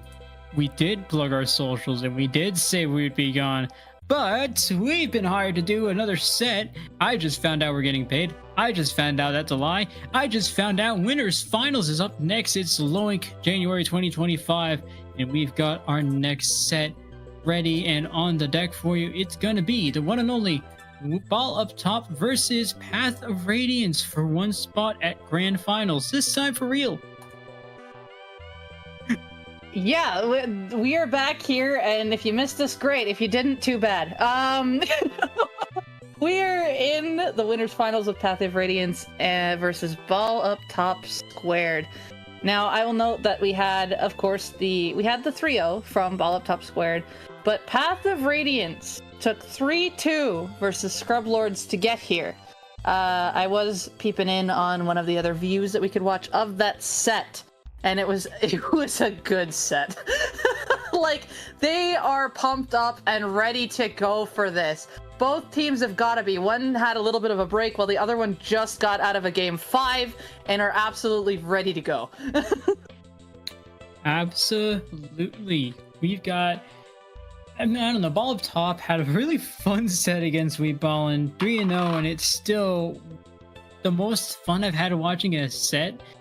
Path of Radiance we saw earlier against Disclaimer, and what I've seen from both of these teams, and the fact that Path of Radiance just came off a 2-3 set, and Ball Up Top comes off a 3-0 set. It looks like things just might be heavily in favor of Ball Up Top, but Path of Radiance, I want to say they've been carving their own path so far. It's been 2 sets from there on in, but this is a David versus Goliath matchup for them, just with how well Ball Up Top's been doing. 6-0 run. They beat the team that beat them once throughout the whole of day 1. So lots on the line here for both teams. A grand finals bracket or grand finals spot waiting for both of these teams, but lots to play for as we get started on game 1, which is going to be Splat Zones on Mommy Ruins. This is going to be quite the thing. You can say, like you said, that it looks like it could be in favor for Ball Up Top squared, but Path of Radiance again has put up such a strong fight to get here. They have a lot of power holding up on the front side. They know what path they want to control. They are controlling it well, especially when they can get those reef sliders off from Jeans and just the absolute total control from John. We saw John just absolutely just destroying on Decav earlier as soon as they got set up, with Jeans helping to initiate that and the rest following up really strong with that initiation. But of course there is a way for them to fall, and then all they have to do is come back forward. But both these teams have a lot of forward momentum, Nito. There's going to be a lot of clashing, there's going to be a lot of trades, there's going to be a lot of neutrals, and it's just who's going to get control first. How back and forth is this actually going to be?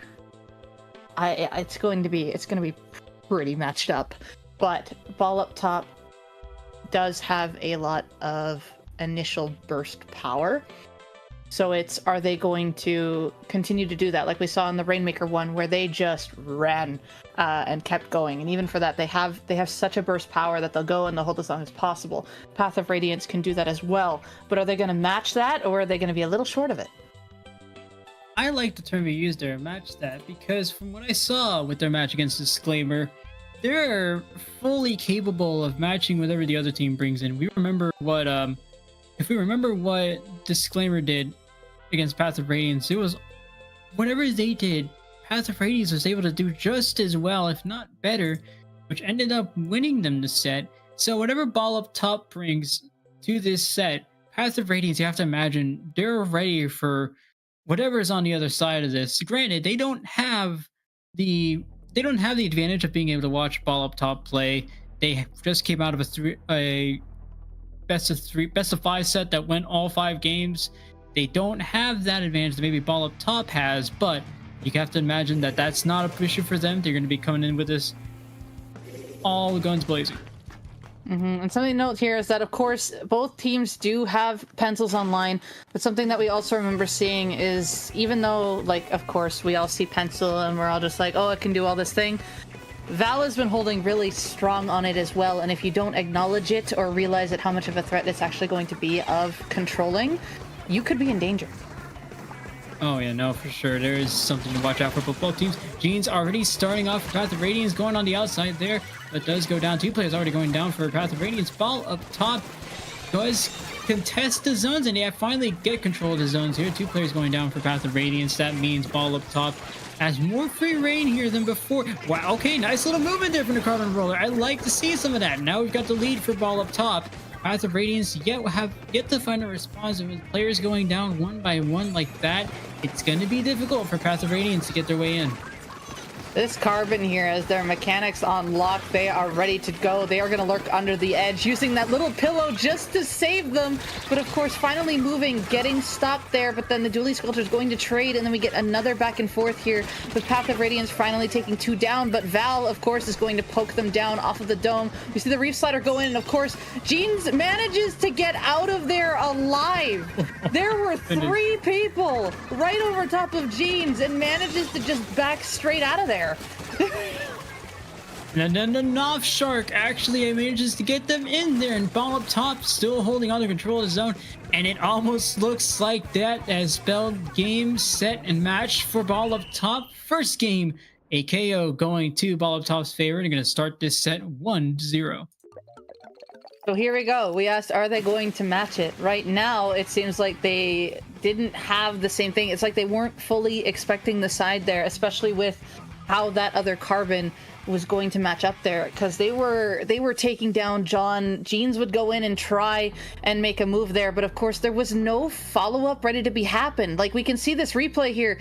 Jeans goes in and a crab initiates, but there's no other fire with it by the time the reef slider explodes to the point it gets out. So the crab, I believe, as it was initiating, did help Jeans get out there, now that I see it, because I missed it the first time. But while that was happening, the carbon is still able to just roll on through from Ball on top and just bop people from down on the side. This carbon showing off like they're strong mechanics, they're ready to go forward, and any chance that they have to go forward, they're going to take down a threat. You can see that they took down Math, they took down anything that was nearby, poked, taking full advantage of it, and just took Path of Radiance by surprise. I mean, I talked about, and we both said it, like matching the pace here, but with how well I just saw Carbon Roller play on the side of Ball up top, Path of Radiance has a lot to cover if they want to match this pace. And here comes the counter pick, or everyone's favorite counter pick, Robo Ramen Zones, making a return here. But I mean, just watching it both mechanically and team gameplay wise, Ball up top is playing. At the beginning of this match, it seems like Ball up top is just playing on a completely different level. Path of Radiance, while they have shown that they are more than capable of making it to the grand final set, Ball up top is going to be their tallest hurdle yet. Definitely will be. Is their biggest hurdle yet. But something here is that we've seen Path of Radiance, I believe, play this once already. And this was one of the key maps. It was this one and the Scorched Rainmaker game where we saw John's decav absolutely do some damage as soon as it got up and installed with that bubble. There is a high chance we are going to see that here and have that lockdown prepared, because I believe this is where Path of Radiance shines. This is how they stalled out, kept that lockdown. Like, Jeans would go in with the reef slider, keep them back. John would get installed on top, have the bubble, just keep them still back on the side. And at the meantime, the zone is just ticking down. They can't really get too much pain on it because they have the other two still able to guard it from the other sides. And they're just going to hold them behind the snipe, hold them behind that ledge. This lock is going to be really strong if they can get the advantage of it, but they have to be aware of this carbon on the other side of Ball up top. They have to be aware of the other poke that's nearby. Are they going to be able to get up and initiate this lockdown comp that they have that has been shown to be strong for them?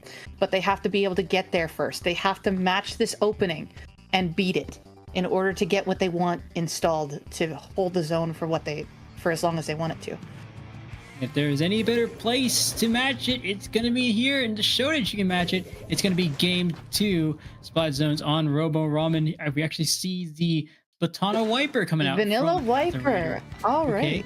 Nice little start here. We're going to see what both of these teams come out with at the beginning here. Straight for the zone as both teams, as we actually see the pencil on the side of Ball up top starting to charge their cooler. Path of Radiance, though, getting first dibs on the zone.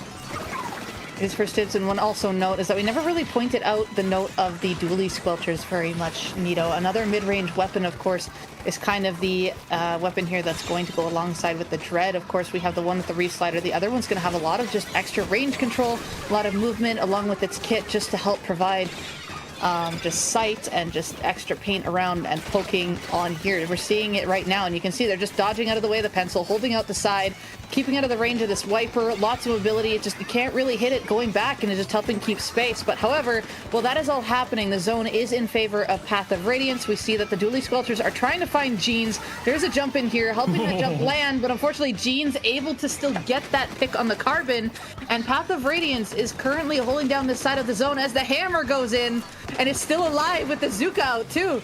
I think they helped get a pick on that pencil there too with the hammer throw. Oh my goodness. Path of Radiance Ask and ye shall receive, they said, as we are asking for a change of pace here from Path of Radiance, and we're seeing it work out beautifully in their favor as we go down to about 25 points remaining. Another player going down for ball up top. Path of Radiance has two specials online. One of them has already come out. Two of them players going down for ball up top. This is starting to seem like a repeat of the last match, but instead it's going to be Path of Radiance that gets the dominant KO here, tying up the set 1-1. They did basically how I summed it up the first time. When we saw them the first time, they would have John up front, they'd have Jeans on the side putting in Reef Slider to help to stall, they'd have everyone around the side and just capitalizing on poking and then picking out who's up front and is weaker. And just having that wiper installed up top, like nobody dived in that far unless if the Reef Slider went in there. Path of Radiance strength is a lockout, but they have to get there. And on the first time on Umami zones, they couldn't get there. They continued to get jumped by the carbon. But this map they seem to know. This map they definitely have a handle on, and they're able to lock out really strongly when they get two of their key players up in position. Oh man, it's almost a shame that Sturgeon Shipyard isn't in this map pool, because otherwise that would have been perfect for Path of Radiance, but fortunately not for them. We do have another counter pick on deck, this time ball up top, going to be making their choice fairly soon here, but 1-1, no big surprises here. But one thing to note is that Path of Radiance has woken up. They are now starting to bring the fight to ball up top, a team that has gone perfect, I should mention, through the alpha bracket. No losses, no games dropped here. Path of Radiance bringing the first, almost seems like the first loss. Well, it does seem like the first loss to him, but also the first major challenge to them, as Path of Radiance just completely shutting them down in this second match. Yeah, like I said, they came out of that game 5 set and it's just like, all right, we got to be ready to go here. And now that first game was just a test. How are they going to play?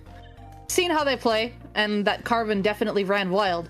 And then the second game, they have their strength. They know that they can lock. They know that when they get up here, they can do it. They have that coordination ready, on lock, good to go. And now it looks like the counter pick from ball up top is going to be Clamblitz on Barnacle and Dime. Okay, I can see it. I mean, Splat Zone's Umami. We had Noff, which is arguably the star of the match there. What you're gonna do with Clamblitz is, one, obviously with Splat Zones, with Clamblitz, there's more to consider than just like, use a zone in the middle of the map, go focus on it. Now there's more clam management. Now there's more coordinating of clams. Now there's more movement of clams. There's more, I think, to distract for Path of Radiance, so that the Carbon Roller is enabled a little bit more. I think that's partially what they're going for here. They're definitely getting an angle to try to get the carbon installed, but also remember both teams have a carbon. So it's, what else do they have? And like, what is there going to be extra to be able to take advantage of this? I think maybe they're going to give something that can help the Squelchers out a little bit more.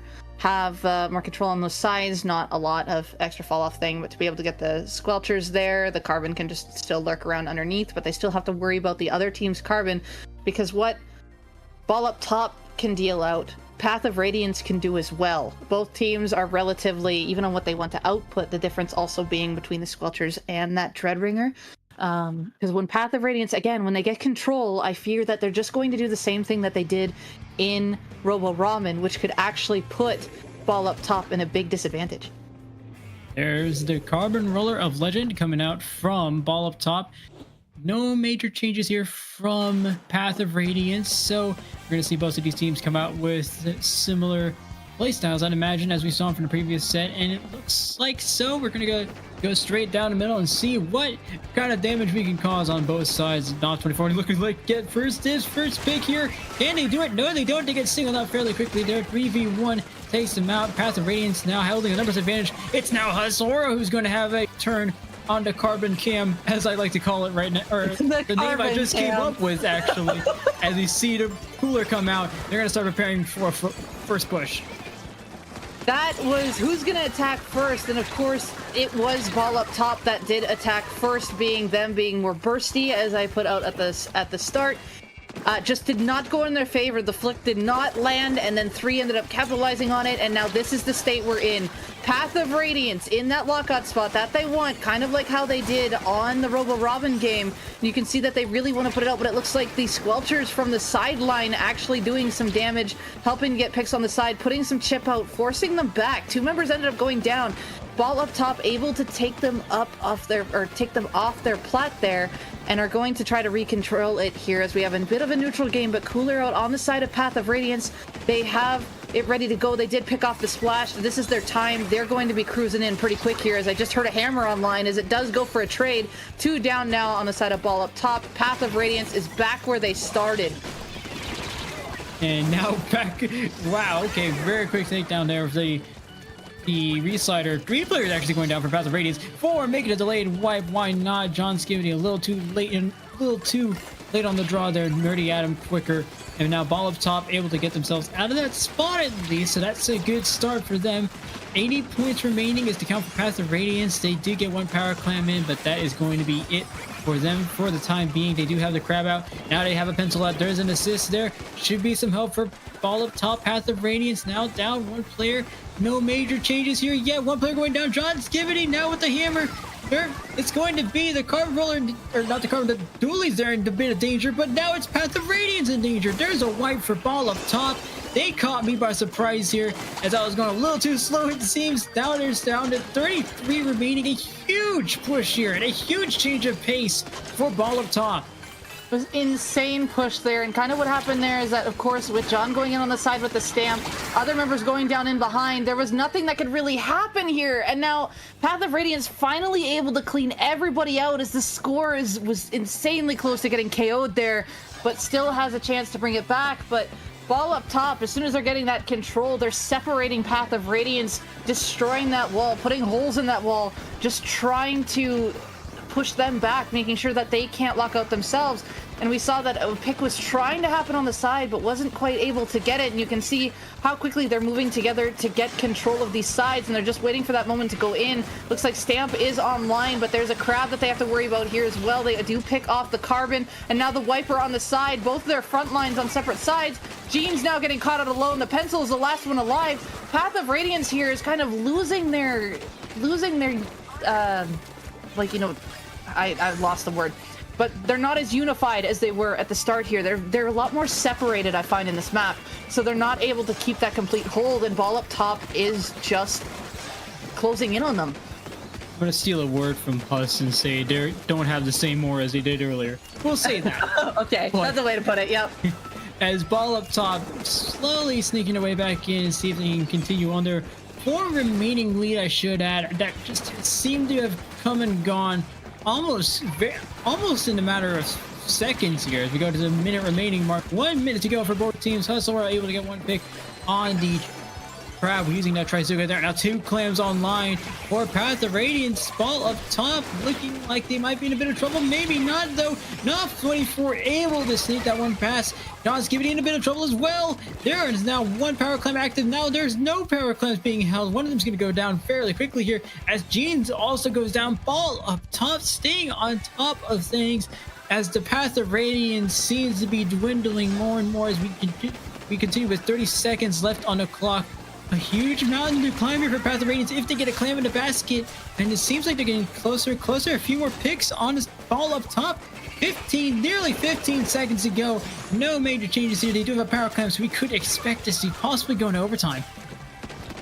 Path of Radiance really needs to get a lot of clam economy, and they need to get 1 solid push here to get Ball up top out on the side. But you can see that the carbon was lurking on the side there. It's kind of going around trying to see what they can do here, as they're just kind of going around trying to make their presence unknown, but trying to get rid of this pencil with the clam. They do succeed to do so. There is another member with the clam, but with that pencil out, Jeans is going to go in and try to get a pick here, but unfortunately goes down in return. The hammer is going to go down as well. Both of those specials just getting canceled, and they can't really get anything done.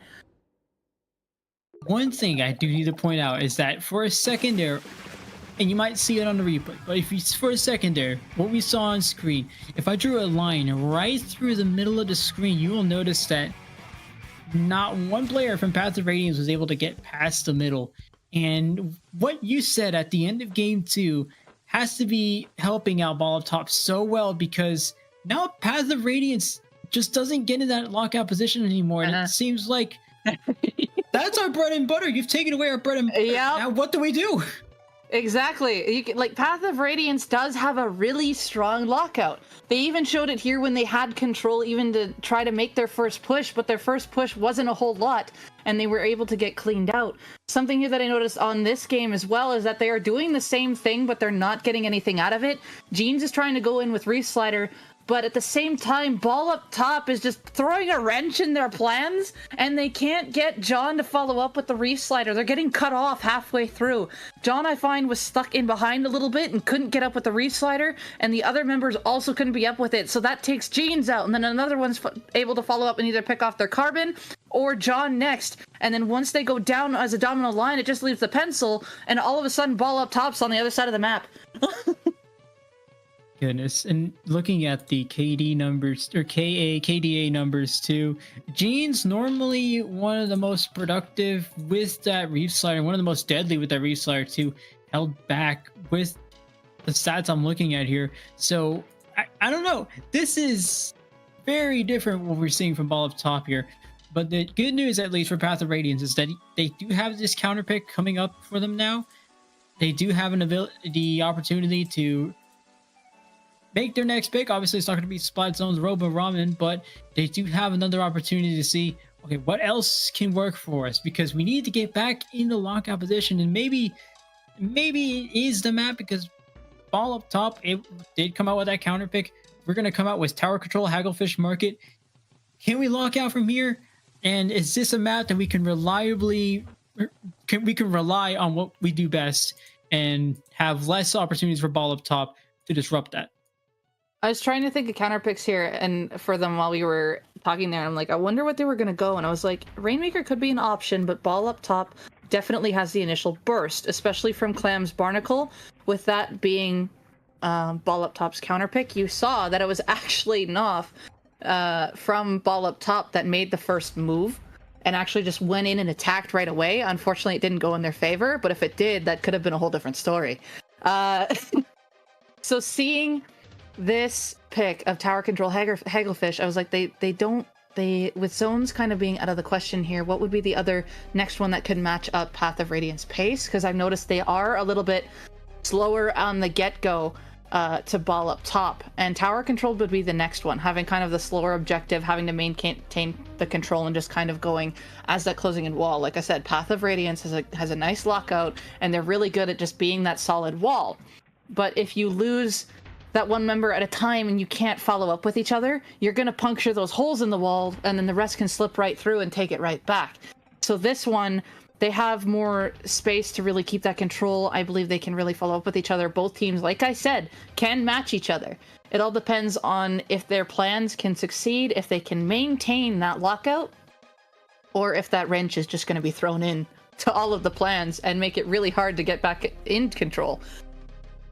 Yeah, no, there is, I as soon as you mentioned what you did, it does make sense, this Tower Control Hagglefish Market pick, because maybe it's like, if I'm Path of Radiance, I'm thinking, okay, maybe we are starting slower. Maybe we are just like, Ball up top is able to go right out of the gate swinging. So let's have them slow down, because this tower isn't going to move any faster. So let's have them slow down and let them come to us, and then we'll still start fast. And now they'll have a blaster on their side, so that's something to look out for. They've probably picked it for the bubbler. I mean, obviously, but like, I see them bringing out a bubble weapon, but I didn't expect the blaster. I was like, are we going to see this decaf again?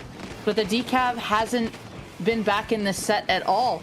In fact, now both teams, of course, Cooler online almost at the same time. We've got Reef Slider at the ready. And another thing to note is also the custom dually sculptures here are going to be applying these beacons to help Knopf get back in a lot sooner as well, because the dually sculptures are following up really well to when advantage can be played. So if those beacons are out, they really have to be careful, because that can really throw the wrench into Path of Radiance's plans. Jeans is going to go and try to get a splat. Unfortunately, not able to get anybody. Everybody backs out just out of range, is really close. It's just still quite a neutral side here. It looks like Path of Radiance wanted to get control, but Noth came in from the side, able to get a pick, able to get 2. That was quad. Gets the first pick on the side and then 3 in a row. Just goes on forward, and you can see the Dually Sculptors taking the lead, going to take space on this plat, and I believe they're going to go around. They're probably going to set up beacons there. This is a really bad spot for Path of Radiance to be in right now, but it's still the start of the game, so anything can happen.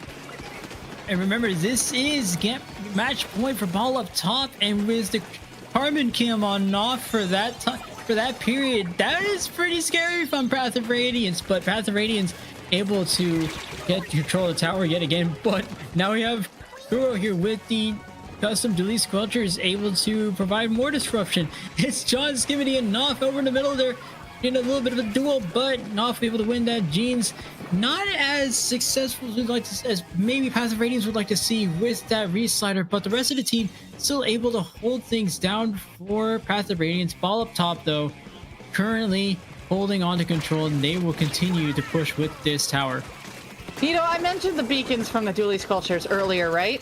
This control is kept because literally the Dually Sculptures have been up on their spawn this entire time and only recently just backed out, kept applying those beacons. John here getting that double here, really helping out, and it's just the Dually Sculptures left alive, but with those beacons on the side that were up, they're gone now, but the Dually Sculptures just kept everybody up in that top left corner for the longest time. So Path of Radiance, even though it looked like that they defended the first time, Ball up top was still there, and now this is the first chance in a good bit. It's already 2 minutes and 30 seconds left in this game where Path of Radiance can actually be in middle. It is worth noting the way Path of Radiance got to Winners Finals is they barely scraped together a win against Scrublords in Game 4, and it looks like we may be in for the same situation here. Path of Radiance is so close to getting this lead here, but what we saw was a different match at the beginning. Now there's 2 players going down. John Skivity now changing it to the Blaster Cam with how much they've been able to provide for Path of Radiance as they take the lead. Maybe not, they just hopped off tower. Can we get somebody on tower? Yes, we can. Path of Radiance now in the lead. The lockout is appeared with that blaster just taking everybody down over the ledge. It's just the ledges weren't respected with the blaster underneath. Jean's gonna go in, actually gonna find a pick on Noth there, going to keep putting pressure down from above as John is still underneath as well, working with this Dreadringer. Jeans and John just working together side by side. This is what they wanted. 2 members down on the side of Ball up top. John here now in the bubble, going to get another pick. There is Path of Radiance's strength. They are going to pick people off one by one. John is going insane, and there's the Reslider as well. There was no stopping them as soon as they had the lock, Nito. This is their strength. It's right there. Noth, step aside. It's John's time. That was incredible. What I just saw from Path of Radiance, and just so many clip-worthy clips that we just got within the last minute or so of this match. I mean, my goodness, once Path of Radiance is able to get the lead, it's like all of a sudden we're not even looking at a matchup here. It's Path of Radiance locking things out. No more responses for Ball up top. The once reliable Noth 24 here going for a pick. John just right in front stops Noth, and that could have been a deadly run for Path of Radiance. Ball up top coming in clutch exactly when they needed it. And at the same time too, I mentioned it before, Game 4 is when they stole another win from Scrublords and to eventually win the set. It's a bit of deja vu for Path of Radiance here, but we have one more match for both of these teams for one spot in Grand Finals. That push, Nito, like as soon as Path of Radiance got control in the middle, it was no stopping them. They went in full-on lockdown. Like, just as we constantly see these replays, you can see John and Jeans just going up, working together under the ledges, and they kept picking people off. They kept getting the picks. The other 2 were supporting in behind. It was just no stopping them. They got control again finally, and they just ran it down and locked and held it. They really couldn't get much about it. And even though like Noth had a really solid chance there right after of course, this play from earlier, the quad here back and forth, both were popping off. We had Noth with that quad, and then just Jeans and John just destroying under ledges. This is why I'm like, just imagine caution tape, because there is going to be somebody lurking underneath. And just they took full advantage of that, and then with the reef sliders constantly coming out, just you can't even go down. Oh man, yeah. Here's the map pool for the rare instance that we happen to. What get is the this map game pool right. 5? Splat Zones Mahi. Oh. So this was Ball Up Top's pick, which is interesting because they do know that Path of Radiance has Reef Slider. So I'm kind of curious about this one, Nito. So okay, I do want to note they did beat. So earlier in this alpha bracket, round 2 of alpha bracket, they beat Idiots in Chat, the second place team from last month, on Splat Zones Mahi. So they're obviously they see something in Splat Zones Mahi that they work, whether it's a comp change, whether it's a change in strategy. But again, Path of Radiance, you have to remember, Path of Radiance just took a lockout position. You blink once, and all of a sudden, they're at 20 remaining. You send Noff in, but John shuts him down instantly. Just, I don't know. Splat Zones Mahi, like you said, it's pretty interesting here because I think this is still a very good map for what Path of Radiance has been doing all set, but Ball of Top clearly has something they're keeping in mind when they're making this pick. Yep, there's a reason for them picking this, and this could be their absolute just here's the win condition card. Like, there could be something we don't know. But as I'm saying from before, Ball Up Top has that initial burst. If they can get that and keep Path of Radiance locked out and just keep putting those holes in the wall, we've seen that they will struggle. But as soon as Path of Radiance gets control, Jeans and John go absolutely crazy. And you have to figure out how to stop them. Ooh, hold on. Okay, Custom Blaster now. They have triple splashdown, which is, if I'm gonna be honest, I think that's even more impressive now that you got in Splat Zones. But let's see what both of these teams come out with. Path of Radiance starting to seem like they have a more aggressive start here. Does come at the cost of John, who goes down almost as fast as they got into the zone. Noff now with the carbon cannon on him. They do have the cooler. What are they going to be able to do here? We're going to find out soon as Ball Up Top takes the lead. Now down to 90 remaining. Doesn't do much there. The pencil shuts him down almost instantly. Here comes the reslider. Nothing there. But they do go down. 3 players already down for Path of Radiance. Ball Up Top with a delayed wipe. And they've already gone down past 80 remaining. Huge start here. Val quickly moving up, trying to see if they can pick people off, getting the 2. Those are crucial picks. That the pencil goes up, make sure that Path of Radiance cannot get back. Because like I said, if they can keep Path of Radiance out, it means that that's less chance for them to get forward. Because if they go down on zone and lose zone, they realize that it's going to be quite difficult for them to be able to actually get them out. So now you can see them really pushing forward, really adding pressure on the corners. They did pick off the Dread Ringer there on the side, but it does come back, does have Reef Slider, but now you can see that they're back down on the zone. The forced Val to jump out. It is in control. The Reef Slider is still online for this Dread, and Noff is just lurking in this single patch of ink. I'm so scared, Matt! Oh, there's one. Can we get 2? Can we get 2? Oh, blocked by the Bulu! Jeans goes down, and what could have been a certain pick for Path of Radiance. Ball Up Top retakes control of the zone. The carbon cam never fails. Kazora goes down too. Nothing stops Nuff here. As Ball Up Top maintains control of the zone, they do a few penalty points to go down. Their pencil goes down, so Cooler is out for the time being. They do have a crab though, so they still have something to hold down the zone with. But I mean, oh, so many clip-worthy clips. These highlight reels are gonna go crazy here, but John goes down, and Path of Radiance retakes zone. Oh my gosh, just the absolute brawl going on here. You can hear it's like you can just see it and hear it. Just so much action going on. As someone was in behind, looks like they have to try to find them out. John once again has splashed down at the ready. Cooler's been thrown. John is going to guard this cooler, use it as bait. Abel gonna try to get 2 here, trying to poke back another, but the pencil and I believe it was the Squelchers that had John stuck. Jeans is gonna be on the bottom corner here. Reef Slider again at the ready. It looks like that Noff has been picked out on the sides. Most paint control here in favor of Path of Radiance as they're ticking down. Lead is close to their lead is in sight. Chumps have been put down. They have exploded. Crabs coming out. John has been picked off, and it looks like one goes down on zone. This does help. The Reef Slider does go out. Zone does go back in control of ball up top. There is only a 2-point difference, but of course there is penalty points to go through, as now map control is just being taken. You can see Knopf just painting around, trying to find those little routes to go back to in case danger happens. Val moving around, just about getting hit by the Zuka, but is quick to adapt to that, go down on the side, and is going to keep aiming up. It looks like, I believe the Zuka came out, helped pick off one, got rid of that carbon. John stuck in a corner here. It looks like the Reef Slider, I think, got canceled on the side. Lead is now taken by ball up top and is ticking down fast, Nito. It's taking out fast, 10 ticks remaining. Here comes the Reef Slider. How good would it be? How good will it be? Not it. All 3 players going down, and ball up top is going to grand finals in what has been one of the most exciting and action-packed matches I have seen commentating Low Ink.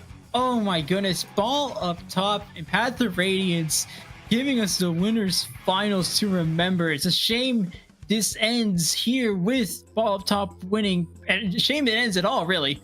But my goodness, Path of Radiance. I mean, it's not over yet, but just for us being on mic. Yeah. But yeah, no, what a set. The Reef Slider at the end, again, unfortunately, like Jean's going in, trying to make that last desperation save, but of course, look at where it blows up. It only covers half compared to where the rest of the paint is going out, and there's nobody else there that can help paint the zone, because you got the blaster going down up top, which can't paint much already, and the Zuka's out, so the paint, the extra paint that can be applied there isn't going to get much unless if there's picks on zone. So it's just had a lot more extra paint at the end, even with the Reef Slider exploding, only covering that one side of the zone, not even able to fully do a whole lot of work of it. And even so, the rest of the members of Path of Radiance just got knocked down at the end there and couldn't go back and cap it. But what a set.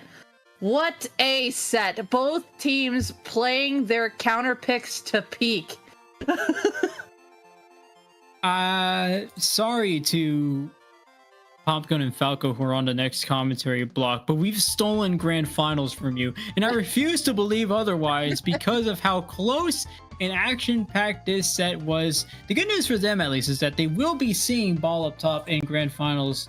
The other team, we're set to find out soon enough, but of course it's going to be with the other commentators we have on the other side of this block. But I have to you do have to sit down. I have to take a breather myself. But anywho, I can take as much as I want now that I'll just be watching from the side, even though I have a feeling the sets are still gonna, be all that action pack and bring up the suspense, because it is the time. This is what all of this does. Yeah, this is what we are here to fill time and sometimes yell about things we see on the screen, as I did very well here. But as I said earlier, this is going to be it for us. I was told by our superiors not to plug socials, but if you want to follow me on MySpace, I am at Nito Unused. So, oops, sorry. Anywho, we've already done all that kind of stuff. So you've heard from us. We are going to pass it on over to Popgun and Falco now. The action is going to continue. Have fun, everybody.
Hello, friends, and welcome back to Low Ink January 2025.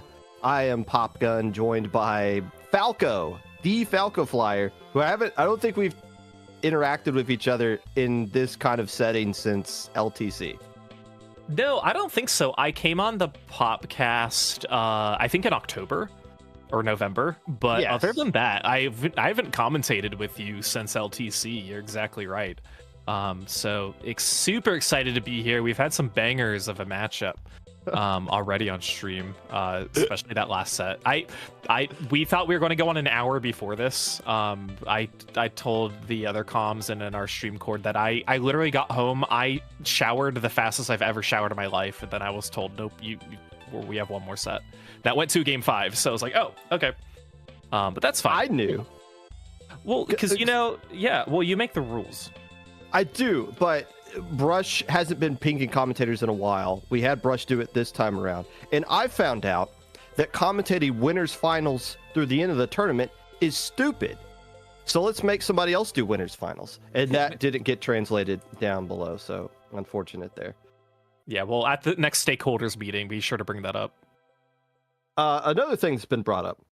Ballin is the 102 seed in this tournament. And there's been some speculation, well, how can you be that and at least make 4th place here, if not better in this tournament? I'll tell you why. There's this misconception out there that seeding is semi-random in Low Ink, and that seeding doesn't actually really matter that much outside of round 1 of Swiss, so like we're not going to spend a whole lot of time about it. That is not true. The truth is, I personally do not believe in Ballin. I am the one who gave them the 102nd seed, and Falco, if there was a seed below 102, I would have given them that as well. I do not believe in them. Now, you're saying, well, how could they have gone this far? Clearly luck. There's no other explanation for it. You know what? We're going to see it to believe it, because clearly they're doing something right, and they're here to prove you wrong, and they have been proving you wrong all day, absolutely. So we're going to hop back into your losers semis here in our alpha bracket, taking a look at the comps here. Pretty similar comps to what we had seen earlier today here. So really not much to bring up. I mean, really the only difference that we have on both sides here is the Snipe Raider coming out from the side of Ballin, and then the Carbon Roller as well. But two are going to go down very quickly on Scrublords, as Ballin's going to take the zone. If you're wondering what kind of content creator Low Level likes to watch, it's Pro Chara, as evident by everybody and their mom using a Dread Ringer. Now, Reef Slider's pretty good, especially in zones, as we're seeing 2 Reef Sliders collide with each other, and you get the desired outcome of both of them exploding. But Scrublords, a team we have not seen on stream yet, not too scrubbish. They're not too scrubby with how they've been playing so far, trying to get lead right here. Yeah, you know, they did win their last losers match against Fatal Trizuka, so they are kind of riding that high of that win, making a decent run for themselves and really taking the lead here, making a really good run as TI-84 Plus, I don't think I used that calculator in high school, is going to be pushing forward. I think it was a little after my time, Popgun, probably same as you. Wait, no, we'll talk about that a little bit after there, but no, I'll definitely use it. Has Scrublords not surrendered the zone yet? Here comes a Reef Slider. I think. No, they haven't used that. They're still holding on to the zone, dodging some whales. There's somebody exploded on the opposite side of the map. Can Ballin find a way to get back into control of this zone? A non-octo guy. Yes, that is a squid, so that name checks out. Trying to poke around the corner there with the pencil, but here comes the Reef Slider, and that is enough to at least stall out the zone. It's not enough to flip it. Can Young do enough here? No, they cannot, because there's a Carbon Roller. Carbon, very popular in Low Ink today as well.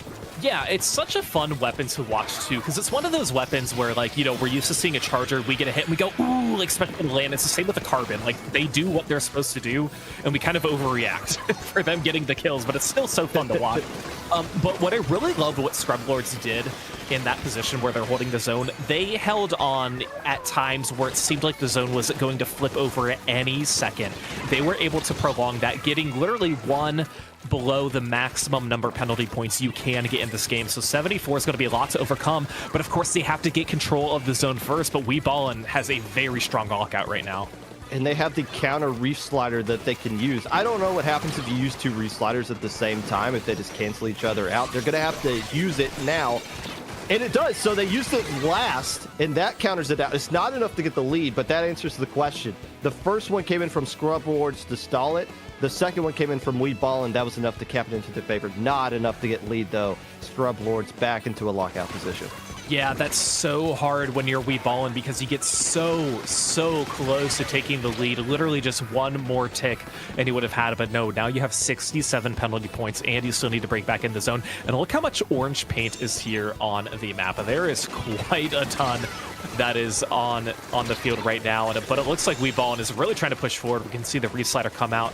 Otto is going to be trying to paint up some of the zone as well, taking control of some of those ledges.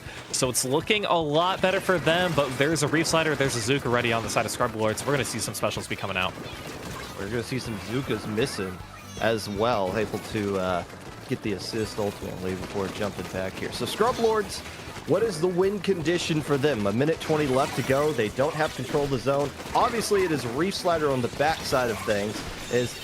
As much fun as it is to look at that, but when you have it seems like if you use the second reef slider, that seems to be the thing right there. But it's hard to kind of realize, oh, do I just hold on to this one as the other team is getting control of zone? I just got to burn through it. So that's the slider versus slider scenario. Here comes the Scrublords again with the second time, though, able to get it back quickly. And now with 1 minute left to go, they have control of zone, not for long. But look at all those penalty points put on to Ballin, who's actually, though, in a really good position to get a lockout. Look how far up that pencil's pushed. Yeah, this is kind of the first that we have seen from them this game. Of course, they got to 4, and they needed to get some sort of a lockout, but this is the most control they've had before.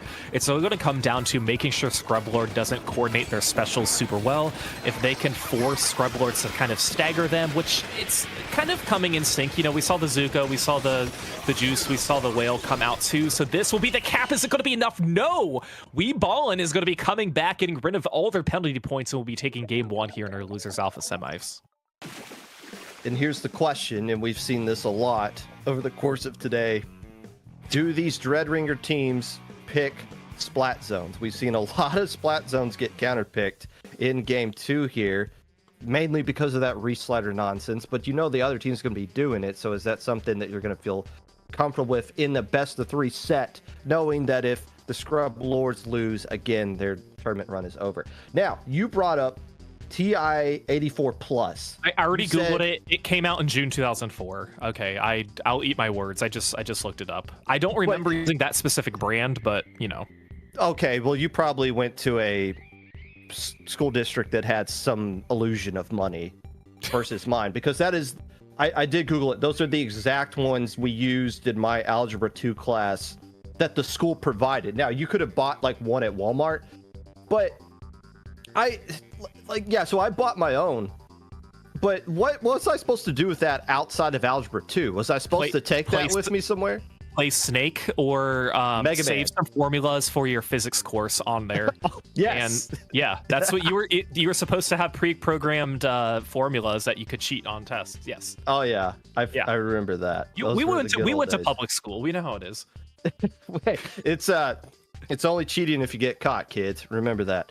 Now, does this mean that TI-84, the person on Scrublords, is a person of age like you and me? Obviously, yes. I wouldn't name myself like Atari 2600 or something if I had an IGN like that. And I don't even see that name on any of the rosters, so who knows who that actually is. Whatever. Great. Yeah. Hey, that was a fun, talking about the game, that was a really, really fun game.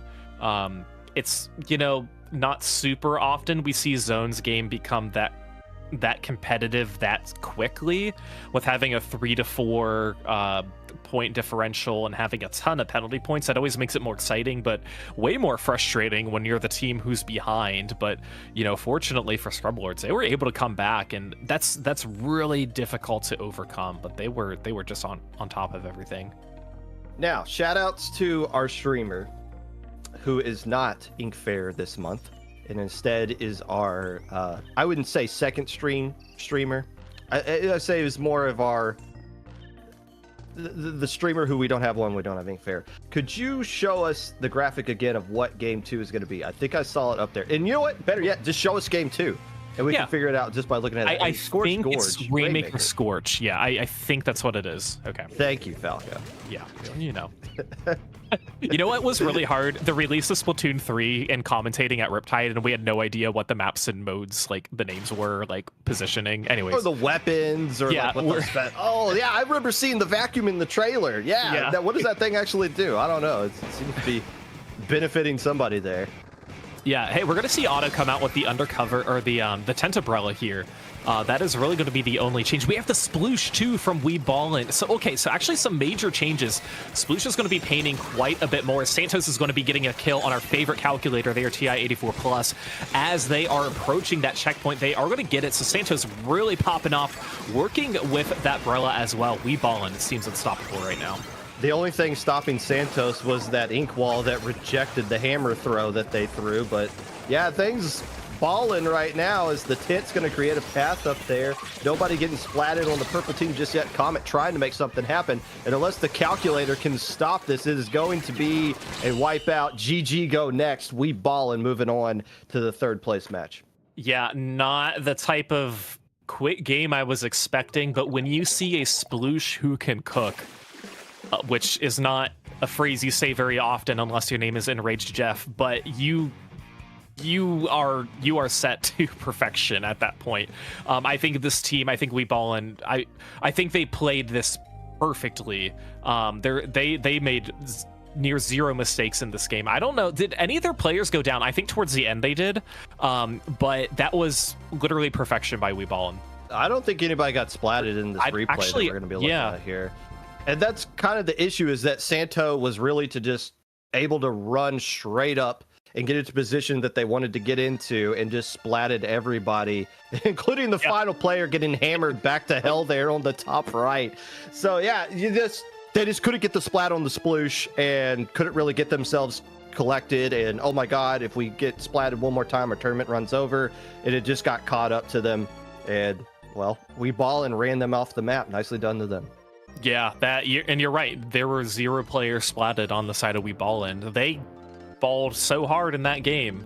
Honestly, probably one of the I mean, we know Rainmaker can be a very quick mode, but especially at this stage in the game, it's almost it's so rare to see a knockout that quickly. And what's always frustrating too is like we're still in the best of 3 situation. So yeah, Ballin is going to be moving on.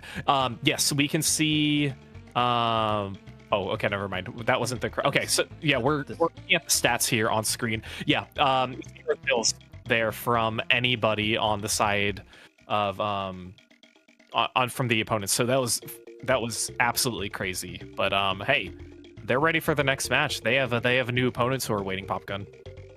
They do. Path of Radiance. And what the heck does that even mean? Path of Radiance. But yes, that is the team they're going to be playing up against. The team that went 4-2 yesterday has been playing literally nothing but game 3s and game 5s all day long. And until the set that we just saw them lose to Ball Up Top, who's been the monster of the entire weekend, they've been finding ways to win them. 2-1 Title Disruption, 2-1 Disclaimer, who finished second place 2 months ago, 3-2 over Scrublords, who we just saw be competitive in that first game in the last set. And so this one's definitely going to a game 5. The question is Path of Radiance going to come out with the dub or not? Or is Ballin going to win the opportunity to possibly lose to Ball Up Top 3 times in the same weekend? I mean, we've seen some great gameplay, obviously, from both teams. The Path of Radiance that we saw during these sets where Nito and Devi were commentating, John Skibbity, for example, that blaster plays that they made, really, really crucial for their team. Just kind of hiding on the ledges, protecting the ledges, getting a few key directs. So that's always been a lot of fun to see. But yeah, again, like you mentioned before, the seeding means nothing. You said Ballin is seed 102. Were there exactly 102 teams who entered? Are they like the last seed? I think at the time that it says 105 right now, but I think at the time we actually started the tournament, it was like 120-ish or something. It might be 105. No, they weren't like the actual very bottom team. Yeah, Okay. and I'm not gonna. I don't know who that is, but I'm not gonna put them on blast either. But yes, it is. It is. Man, their luck just continues. Like clearly, they are not. They're not one of the top 100 teams in this tournament. Well, obviously. Yeah, and what's so difficult too, like for the seeding, I've never seeded a team in my life, and I never want to. But when you just don't have data on players or teams, where are you going to put them besides the bottom? So, I think. Well, go on. So for like low ink, 100 plus teams, it's not like we stay up at night and be like, is this team number 74 or are they more of a 71 kind of team? Especially when it means literally nothing. So yeah, it's a funny thing if you want to look at it and be like, oh, the 102, what an upset. But if you actually know what's going on with low ink, it means nothing. And we ball it. Now it does make a hilarious story though for we Ballin. Now the also thing on Battlefy, we purposely hid the seeds for this very reason because people were complaining about the seeds they got, and we have to explain to them it's like it means nothing. Doesn't matter. Yeah. But by the way, an interesting fact about low ink is that no team has won Splatoon 3 low ink with a roster of 4 players. You needed at least 5. As of right now, Path of Radiance is the only team left that doesn't have a 4-player roster. So if we Ballin wins this one, we are going to have history no matter what in grand finals. I don't want to say that's hard to believe, but that definitely surprises me. Now, like most people who play in tournaments, I feel like will have, 4 to 5 players, obviously, but that just really surprises me because I feel like a 4-team pickup who can really just dominate are going to be more. They're going to succeed a little better than some of the other teams. So I'm shocked at that result. I don't doubt you. I'm just kind of shocked that that's kind of the conclusion that's drawn. It's probably happened several times where a team only used 4 players throughout the entire weekend to win. Yeah. Like probably just had like that 5th or 6th person just as a backup because it's a 2-day tournament. A lot can kind of happen within and outside your control here. But Path of Radiance, the path has been pretty clear for them. What in the world? That is in custom E-Leader that is coming out here. Kraken, as I've said many times here, works out really well in this map. You can displace your teammates, force them out to the side, displace the other team, make them dunk out to the sides. And when you have double Zuka ready to go, fire those Zukas down the lane. If those special coordination works out for we Ballin, they could have something going here. Yeah, I was going to say, on paper, we Ballin doesn't have a ton of paint, but when you have 2 Zukas and you can get your picks, who needs paint? You just need control, but control is going to go in the side of Path of Radiance. I guess that's not going to happen for we Ballin. So Path of Radiance quickly going to push up with the support of the Pencil and the Dread who are pushing up. That is also going to be their shot player who's going to fortunately go down. But yeah, we kind of ate our words a little bit there as we Ballin is trying to push back in. They are getting some picks. They're going to be getting a staggered pick, but they're going to have to watch out for this Kraken, especially where the Kraken is going to be ending. They don't want to be a sitting duck. John has really got to get out of there or get some picks, and it looks like they're going to go down. No Soda on the side of we Ballin either. That is Killer Whale. That is their 4th special. But after getting punched in the face rather hard in the beginning of the game, seems to have kind of settled things down here and starting to push up some beacons. The sub-weapon we don't see a whole heck of a lot of. What the heck was that? That just little jump skip through the wall right there, able to get a nice little splat as the E-Leader's able to help all their teammates that are pushing up there as we Ballin looking to get the KO here. The Kraken coming up top, trying to delay the counter push coming out from Path of Radiance, who's going to be running straight to the zone. Are you going to get double with this Kraken? Yes. That is the only way Kraken on E-Leader works, is if you actually splat people to clear the path to make sure you got something back there. Delays the things just long enough? Oh. No, they don't. Path of Radiance still caps the zone. Yeah, and like you mentioned, there were players who were just kind of rushing towards the zone once they saw 2 players on we Ballin were down. They needed to just get any players on the zone, even if it's your blaster player who can't really paint the zone very well. You just need to get somebody there, but you don't want to be too staggered. So yes, getting down to 371 points remaining for we Ballin. Of course, they have a solid lead right now, but we all know how zones can go, and especially on a stage like Hagglefish Market. So this is Path of Radiance. They really just need to be careful when they control the zone, because we Ballin, they are not afraid to be bold. Well, they're doing the kind of strategy they're doing right here is exactly what Path of Radiance needs to do. Get that Kraken to initiate and then combine the rest of the specials on top of that. The Kraken, if you get a splat with it, cool, but really you're just there to disperse everybody on the enemy team. Path of Radiance still able to get control of zone right here. And now they're firing off a Kraken of their own, forcing all the players from We Ballin to at least back up a little bit. And that allows the rest of their teammates to start pushing up. Now the tents was being a little cheeky, but they get to jump back to the beacon, and that allows somebody else to get control of that right side. So there might be a flank coming out here from Ballin, because Otto's doing a good job of staying alive and drawing attention, except when they just get splatted and they're not drawing attention anymore. By the way, Path of Radiance might get a lead ready. Yeah, I think they are in a good position. Of course, non-Octo guy's going to be coming in, but like you're not really going to paint that much as a Kraken. You really got to be careful when the Kraken goes away. They are hiding. Can they get a pick away? No, they can't. It's going to be the shot who's taking them down. So just a few more ticks until We Ballin is able, or Path of Radiance takes the lead. They do with a 3-player advantage, and they are going to get the win on game 1.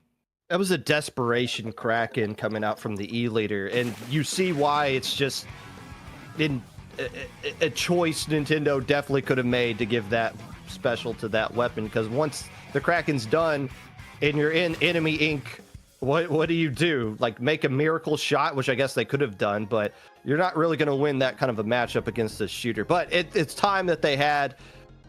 No Soda coming back, and the teammates aren't going to be spawning right back in very quickly. You don't have a ton of time. You just got to try to make something happen. They do get one splat, but ultimately, Path of Radiance is doing a better job of the lockout. And we never really saw We Ballin, after they got that opening push, combine their specials in the way that they probably wanted to. Credit to Path of Radiance for making sure one player stayed splatted consistently to keep things a little bit staggered on their end.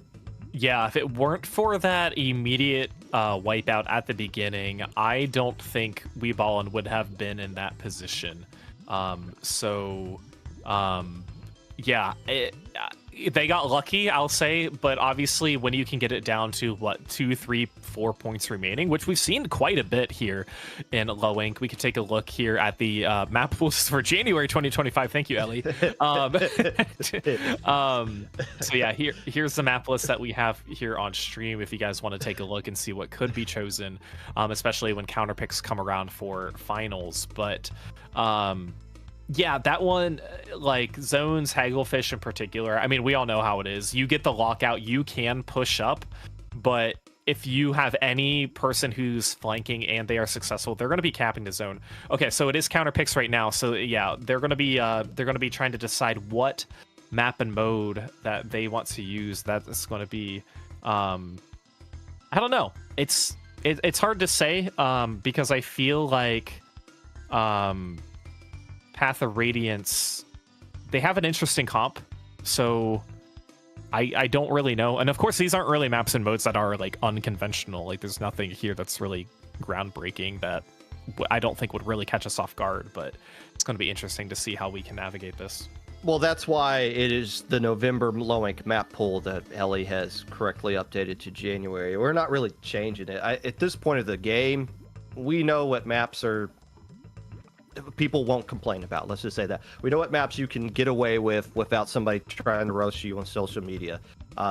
Maybe there's be someone in chat who'll complain about Crab Leg, Clam Blitz, but we don't pay attention to chat because why would we? Instead, we got Rainmaker Undertow that is going to be picked here. The rare Rainmaker occurrence. So We Ballin, we haven't seen them make a counter pick except against Ball Up Top, who they lost 3-0 to, although they did take a game off them yesterday. They did almost beat them on this map and mode in a game 3. So they might be thinking, this is our best opportunity to get a win. Let's make sure we don't get down to a 2-0 hole and then have to win on 2 Path of Radiance counter picks. So we'll see how this one goes. And also, it seems like We Ballin has the best ability to kind of change things. Will they bring the sploosh back out here? Will they stick with the carbon? What we do know is that they're going to be very fast-paced, try to set the tone initially, try to get that pop, try to get Santo pushed up immediately, try to get a double. It just makes sure Path of Radiance doesn't get set up, which is exactly what Path of Radiance did at the beginning of the last game. Yeah, and especially if you were to take it on the left side, you know, the right checkpoint, it's kind of the easy checkpoint. Okay, thank you. Thank you. I wasn't looking. What happened? There was a comment that popped up from MXT that said, "I will make you, I will make you see me, Pop Gun."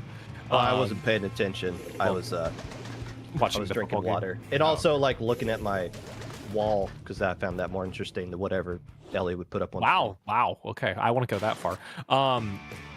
But yeah, so we are going to see the Sploosh come back out from Santo, and that's like you said, they do kind of have the more aggressive comp to kind of make a strong push on the left side. I think that's going to be their best opportunity, but you could go for the right for an early check if you just want kind of the quick, easy, I'm getting checkpoint, and then I don't have confidence in this push, or the more strategic push on the left side, and they're going to be set up for both. They're going to have their Stamp and Reef Slider ready, as well as a Zuka and Reef Slider ready on the side of Ballin, or Path Radiance. By the way, if Ballin was able to win this set, they'll beat someone named T184 Calculator, and the person holding Rainmaker right now, I believe, is a polynomial formula or something like that. So there's a lot of upper level high school math that Ballin is having to deal with right now, and they seem to be doing a decent job of handling all of it, shutting down this push. They don't get the checkpoint, which means the push was basically pointless other than wasting a minute off the clock. Ballin with the Rainmaker. Although they didn't have that initial pop they were looking to get at the very beginning of the game, right now on the back foot in the first minute.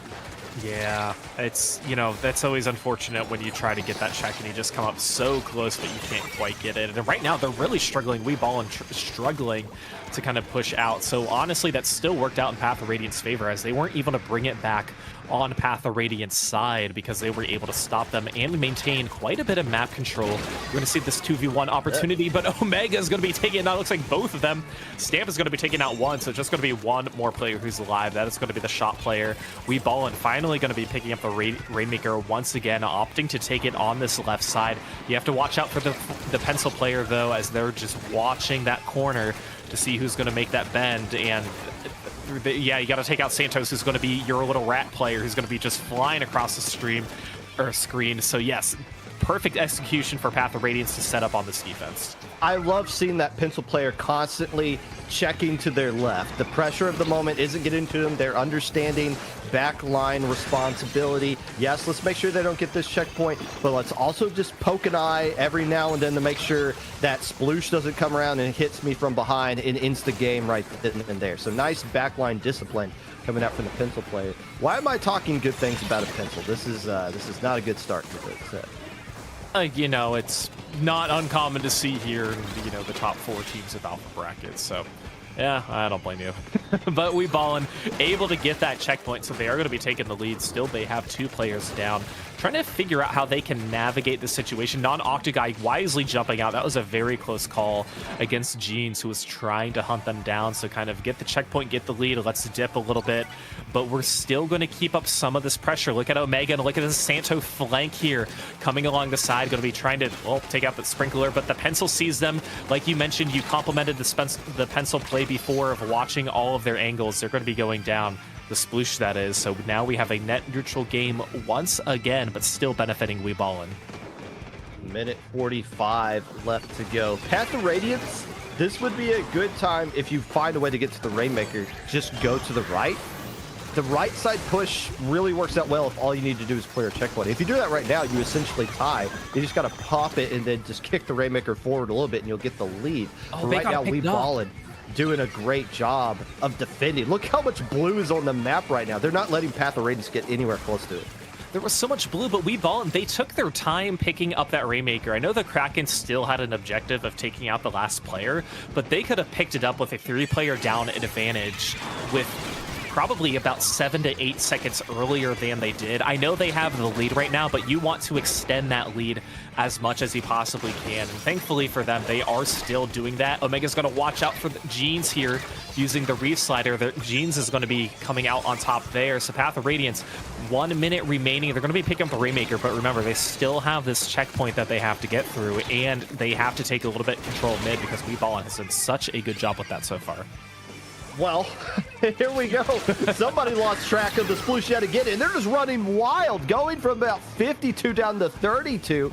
A good boost to their score right there, and that's going to give a lot of cushion to Ballin. You were talking about how they weren't picking up the Rainmaker. I think that has something to do with the fact that they did have a huge lead, and they wanted to make sure everything was completely safe before they even grabbed that Rainmaker and make sure they flip. But now that they got this extended lead, it allows them to play a little bit more loose, a little bit more aggressive, especially in this final 10 seconds where Path of Radiance is going to have to scramble to pick things up. Are they going to take time to look for sharks? No, they're not, because Omega is going to land right on top of where that Rainmaker is. GG, go next.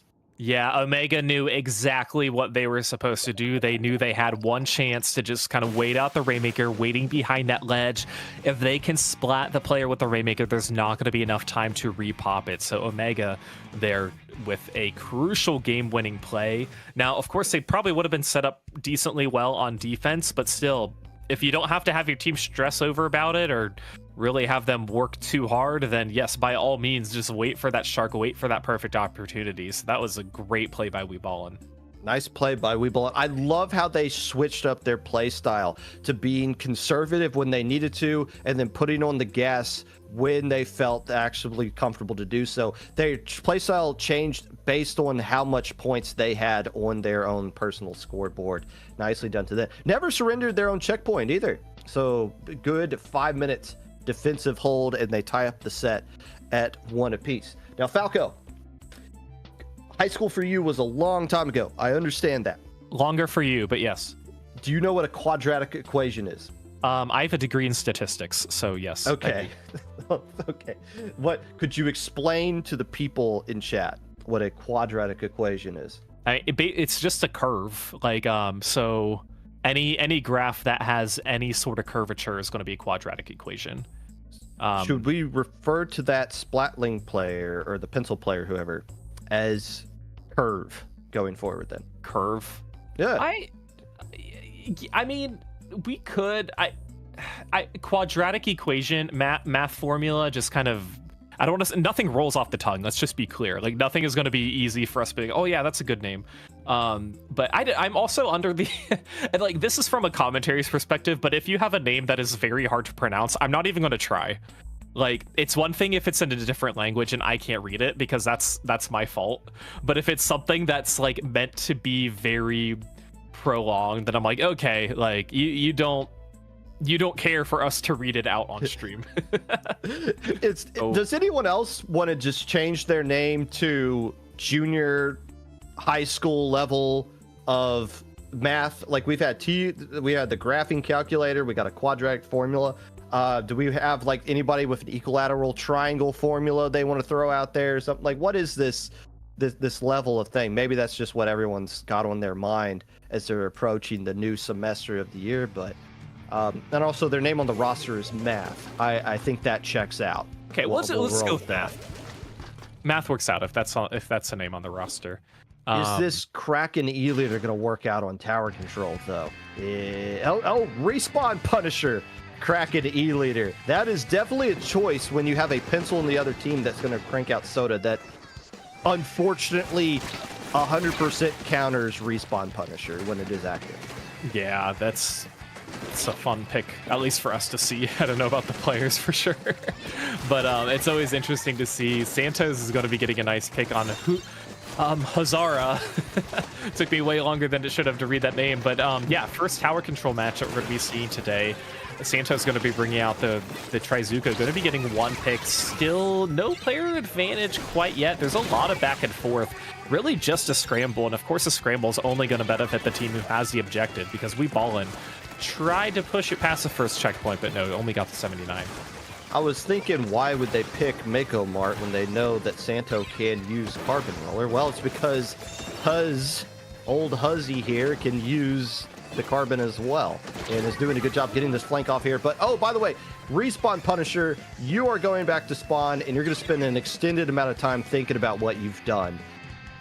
Nice defense right there by Ballin. They hold on to the lead, but neither team's cleared a checkpoint yet.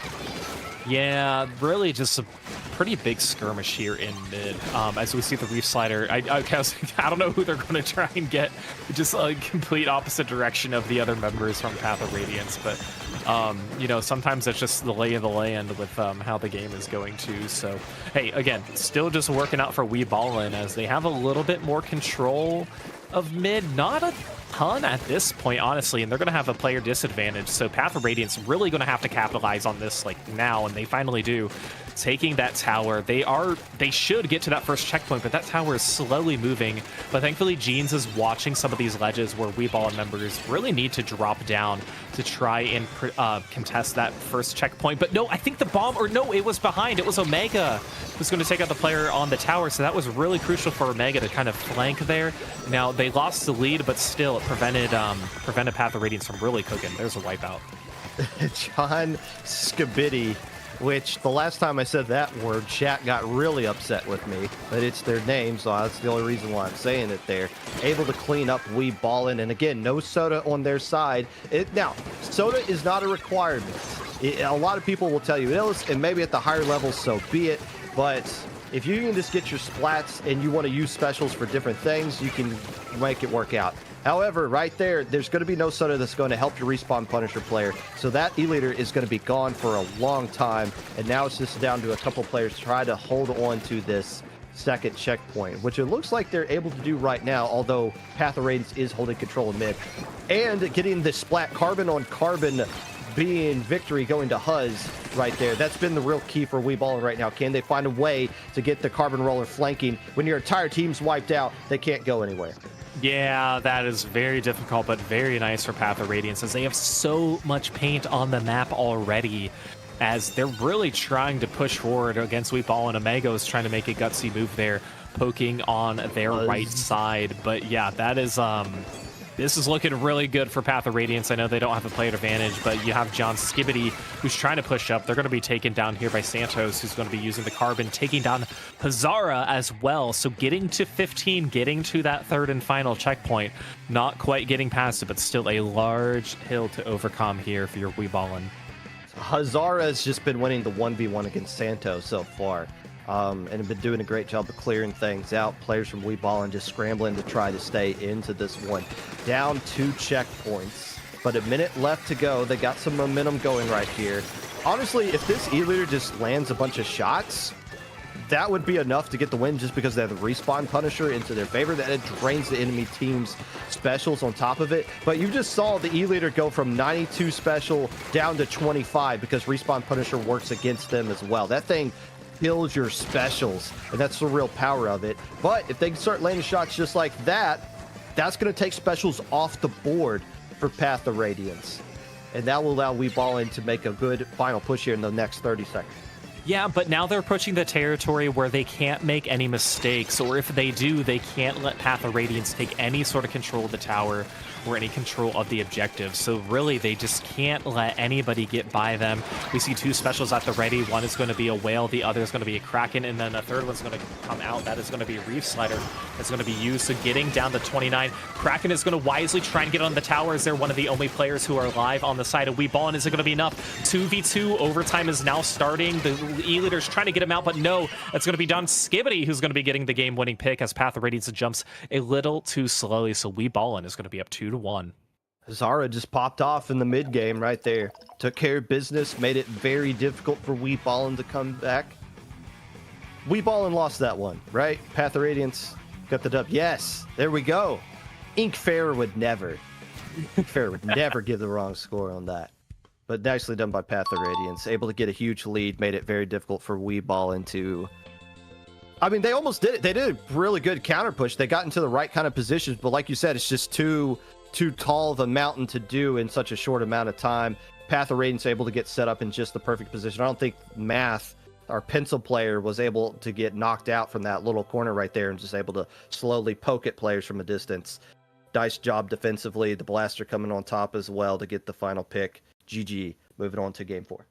Yeah, and that's always hard to navigate because you can't make any mistakes, and you're just going to be feeding at that point. I mean, like, nothing wrong with that. That's like literally what you have to do. You know, you have to jump to the tower, try and get some bodies on there to keep the momentum going. But yeah, just a little too late. Hard to say. I'm sure if they would have had an extra minute, they would have changed their strategy just a little bit and maybe could have prolonged the game or potentially taken the lead. But yeah, in that situation, you just kind of got to throw your body to the objective and hope it sticks, especially because the only players you can jump to are probably going to be near the tower. So yeah, like you mentioned, a hard hill to overcome if you're Ballin. But hey, they have a counter pick. They are down 2-1, so they can not choose Raidmaker or Undertow Spillway here for this pick. Only mode we haven't seen yet is Clam Blitz. I don't know. Is that something you think they would want to choose? I don't know. Yeah, I don't know. Could. I think they would pick Splat Zone's Robo Ramen if I were to take a guess. Look at that. How, and look, hey, look, there it is, right there. Yeah. So one of the weird. few predictions I got correct today.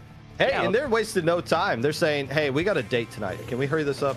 That makes our job easy too. I I'm have all dinner for with that, in-laws later. Yeah. Okay, comps. Yeah, nothing changing really. So Literally nothing. Yeah, I mean, yeah, nothing for this game. I mean, Well, actually, no, I don't think they were using Dreadringer before, but I mean, obviously it's Splat Zones, it's Robo Ramen. It's almost I think it's against Low-Ink rules not to use Reef Slider on a map like this. yeah, I would agree, especially as somebody who knows how to navigate that. But yeah, so Ballin, hey, taking pretty quick control, a few players down. Again, a very skirmishy open, nowhere near a wipeout from either team, but Path of Radiance, I think, has the upper edge right now, even though they don't have the lead. They just are set up a little better and have a player advantage. So, but they're not able to push up. That's what's interesting. Ballin is still able to protect kind of their side of the zone and push forward, especially some of these specials. So a very good defensive end from Ballin. I know Otto just got splatted right there, but I really like their team awareness.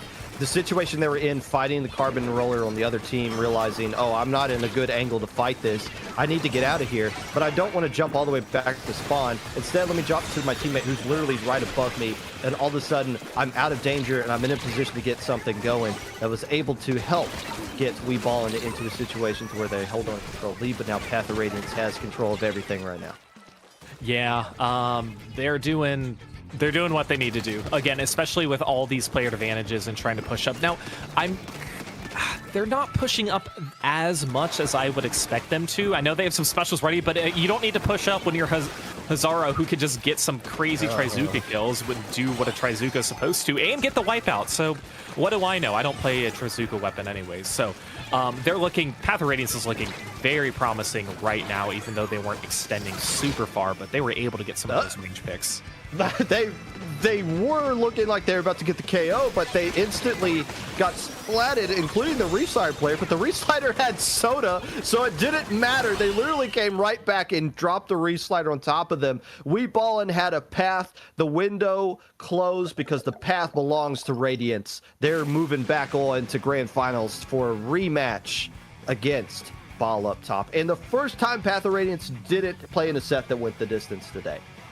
Wow, that is a lot of games for Path of Radiance. When you don't go to a game decisive set for every single set, that is absolutely wild. But hey, they deserve this win. Again, especially with the Trizuka plays, I feel like the Pencil did a really good job. Honestly, all their players did really well, respecting the range of their weapons in particular. I was very happy with that. So that was great gameplay. Unfortunately for Ballin, we will not see a battle of the balls in Grands here on Low-Ink. But oh gosh, thank you. You're welcome. But hey, there's we're still gonna have a great set. Allegedly. By the way, before anyone else pointed out, yes, Ballin was seeded 102nd in this tournament, and they finished 3rd. That only means that the seeding was off by, what, 99 points? That's not bad. That's not bad. Yeah. It's not bad at No, all. it's not 100, so you know. It, actually, because I think this is the first tournament on Sindao to have over 100 teams, that is probably the biggest upset in Sindao tournament history, as far as like seeding versus actual placement goes. So there you go. That will go in the textbook for competitive Splatoon history. And everybody who doesn't understand seeding will be upset about it, with Lowing specifically. But fair enough. Congratulations to them. We'll make sure they're at least in the top 100 next month. We're going to take a break, and you guys are going to probably watch the most ridiculous thing we've ever put on Lowing stream before, and we'll be back with more action here on IPL.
And that was Bad Apple by Masayoshi Minoshima, being played for you on the IPL radio waves. Are we getting copyrighted for playing that, by the way? Is this something the voice in my ear is saying no?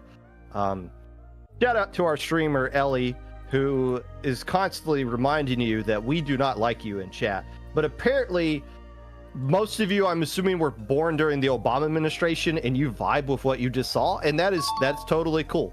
Falco and I have a kid, not together. We have separate children, and we have to understand this stuff because that is what our future is going to be, right? Yeah, so I already started watching. My wife was out at brunch, and I told my wife I put on a little bit of Miss Rachel for our son, and I got lightly yelled at for that, for excessive screen time. But you know, it's fine. So, but yes, our future.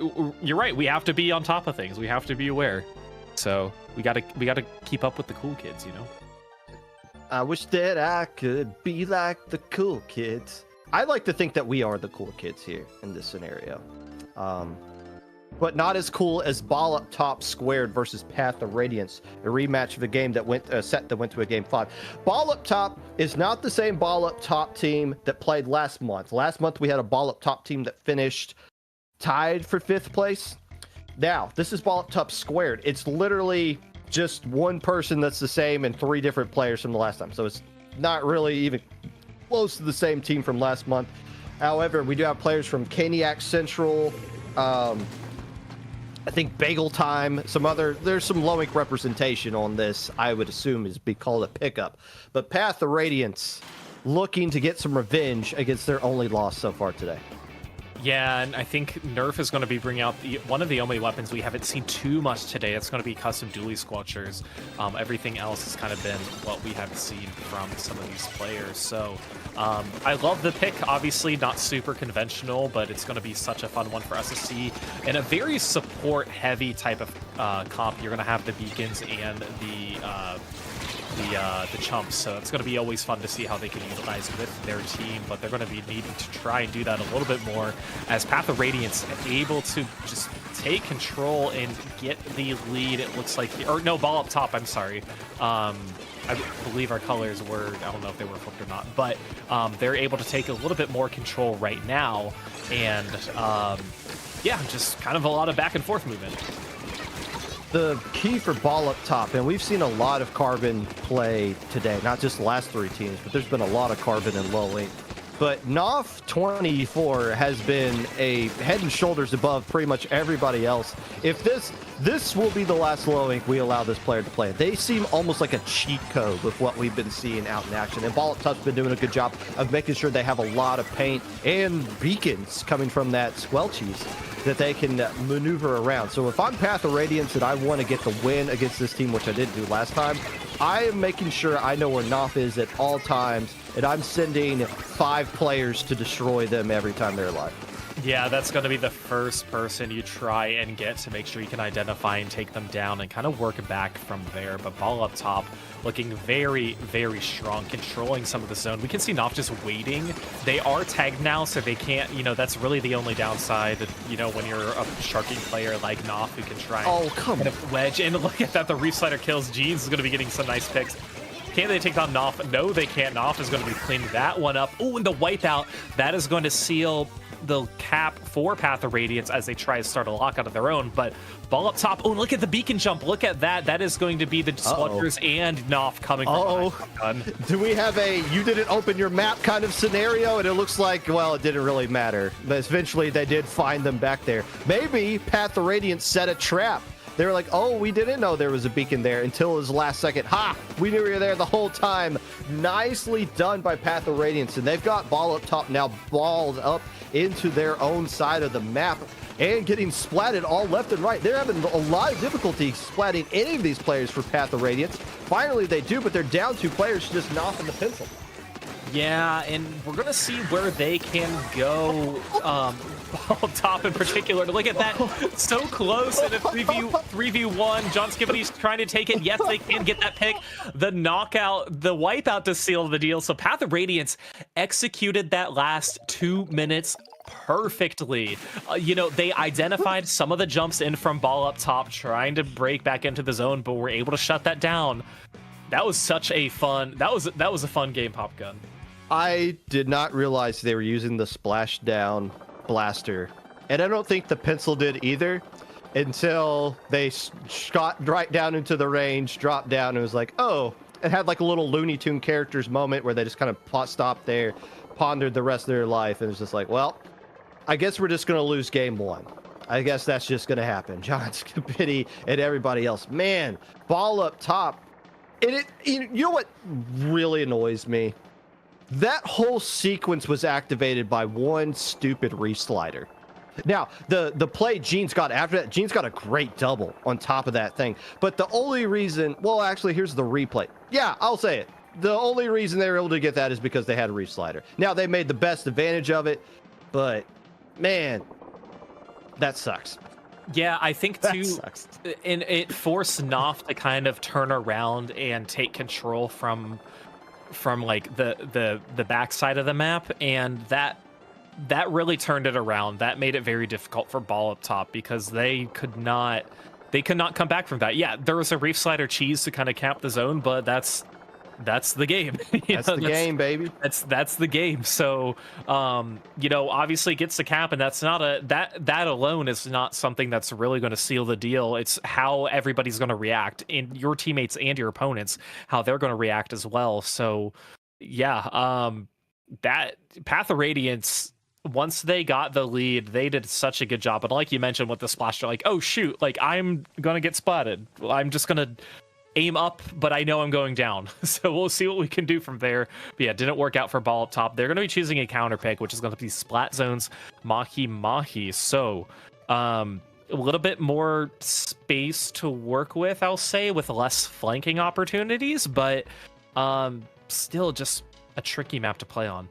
So ball up top counterpicked this against Path of Radiance in that game 5 of Winners Finals, and they're able to win it. And you might be saying, and I said this even in the chat, why are they picking this Splat Zone's Reef Slider nonsense against Path of Radiance? And it's because they want to get their Carbon Roller activated. As you see, Hazara is using as well. By the way, that Rapid Blaster, though, that I don't think they used that last time. That seems to be the adjustment Path of Radiance is doing right now from John Scabidi. Yeah, I think here with Inkjet, there's going to be a lot more open areas for you to use this Inkjet, and maybe just a few pillars or pillows that you can kind of get a little bit of height leverage on. So I think that is going to help. But, we'll see when they can use that Inkjet, which won't really be anytime soon because they're going to be splatted. So ball up top, quick to take control of the zone with some of those chumps as well. So Path of Radiance trying to push back forward and trying to break in. John is going to be using their Inkjet, trying to push in. Can they take out one of the pencil players? It looks like that's who they're trying to identify. But really not quite yet. They aren't able to push in with the rest of their specials, but one player from ball up top is going to go down. They are still in control of the zone with the lead. Yeah, that was just the Inkjet that was popped just to see if they could make something happen on their own, and they didn't, but really no harm, no foul. Still, Path of Radiance able to get right back in here. Now, the zone has been lowered, but a lot of it hasn't been painted yet, so the Carbon couldn't get to that Squelcher, but the Pencil more than could. So they're able to get the splat on that. Ball up top now, once again, trying to find a way to break out of yet another lockout by Path of Radiance, who has the lead, working into their favor. The Carbon trying to get activated, trying to push up so they can start ledge camping. They don't want to be huddled up in zone, and they don't like that position at all. Bouncing out on top of it. Path of Radiance still in control of the lead. Can John get a couple of splats with this Inkjet? The answer is no. Has anyone been splatted? Finally, a pencil goes down, but it's from the team that's trying to get back into control of things. Nerdy Adams going back to spawn as well. It's just the Carbon versus 4 players, and the Carbon ends up getting traded out. Path of Radiance is about to go up 2-0 unless some sort of miracle can happen right here on the zone. Oh, yeah, and at the very end was the counter to make it neutral, but it wasn't going to be enough. So Path of Radiance, yeah, they held on by the skin of their teeth there to try and get that win, and they were successful. So that was a crazy ending. At that point, you're thinking, we only have just a few more seconds. Literally, we just need to hold on for just do what we need to do to get those key picks. And I think Path of Radiance, they did such a fantastic job with that. And of course, they're coming from the loser side too. So this game means a lot more for them. They only need one more win to force this bracket reset. So a great game there for Path of Radiance, and again, this was Bob Top's counter pick. They chose zones, they chose Mahi here, but yeah, unfortunately, it didn't work out. And like you mentioned, when there wasn't a lot of splats going on, that's only going to benefit the team who has control of the zone. Any net neutral is going to be, is going to be successful for the team who has the objectives. So that was a great win for Path of Radiance as they put themselves in a very strong position here in this set. When skill level is equal between two teams, it is extremely difficult to beat that other team on the same exact map and mode twice. Yes, you did it once, but Path of Radiance was able to make an adjustment. That switch to the Rapid Blaster, we didn't see John really pop off with all these insane inkjet kills, but it was enough to draw attention away. It was enough to stall out time for the rest of their teammates to get in position to make something happen. Path of Radiance making adjustments, learning from their losses. Ball up top isn't going to be able to just pick the same exact things that they did last time and expect the same result. This was game one that they beat Path of Radiance on. We saw the opening come out with Noth going to the right side zone and everybody else painting the left side. So Noth was trying to like shark on the ledge and make sure and try to like set a trap for the Path of Radiance to start painting that zone, not realizing there's a carpet and sharking on the wall. If they do that same exact strategy, it worked out for them that time, but I wonder if Path of Radiance is starting to wise up to, okay, maybe Ball up top's being a little bit too predictable. Maybe they're falling too much into the mechanics that's enabled them to basically just get a free pass to grand finals. But now they're in a situation where they're going to have to start implementing some strategy, and I wonder if Path of Radiance is starting to out-strategize them because they realize what's going on. Yeah, it's definitely something to consider. And also, Ball Top's still counter-picking with zones. They are set on choosing zones. They have confidence that they can win on this specific mode. We're going to see a few changes here. The one catching my eye is the range blaster coming out from John Skibbity. That's going to have Kraken and Splat Bomb, and again, similar comps coming out. They're doing it. Look, they're literally doing the same exact thing. Noth is sharking in the same exact spot they did last time. Alting to let them paint the right side of the zone. So they're giving up control of the zone on purpose to Path of Radiance to try to lull them into this false sense of security. But now starting to move up, and this time it is working out. Nice little double right there by Noth, being very patient. And the Path of Radiance didn't recognize that the first time around. Noth made him pay for it.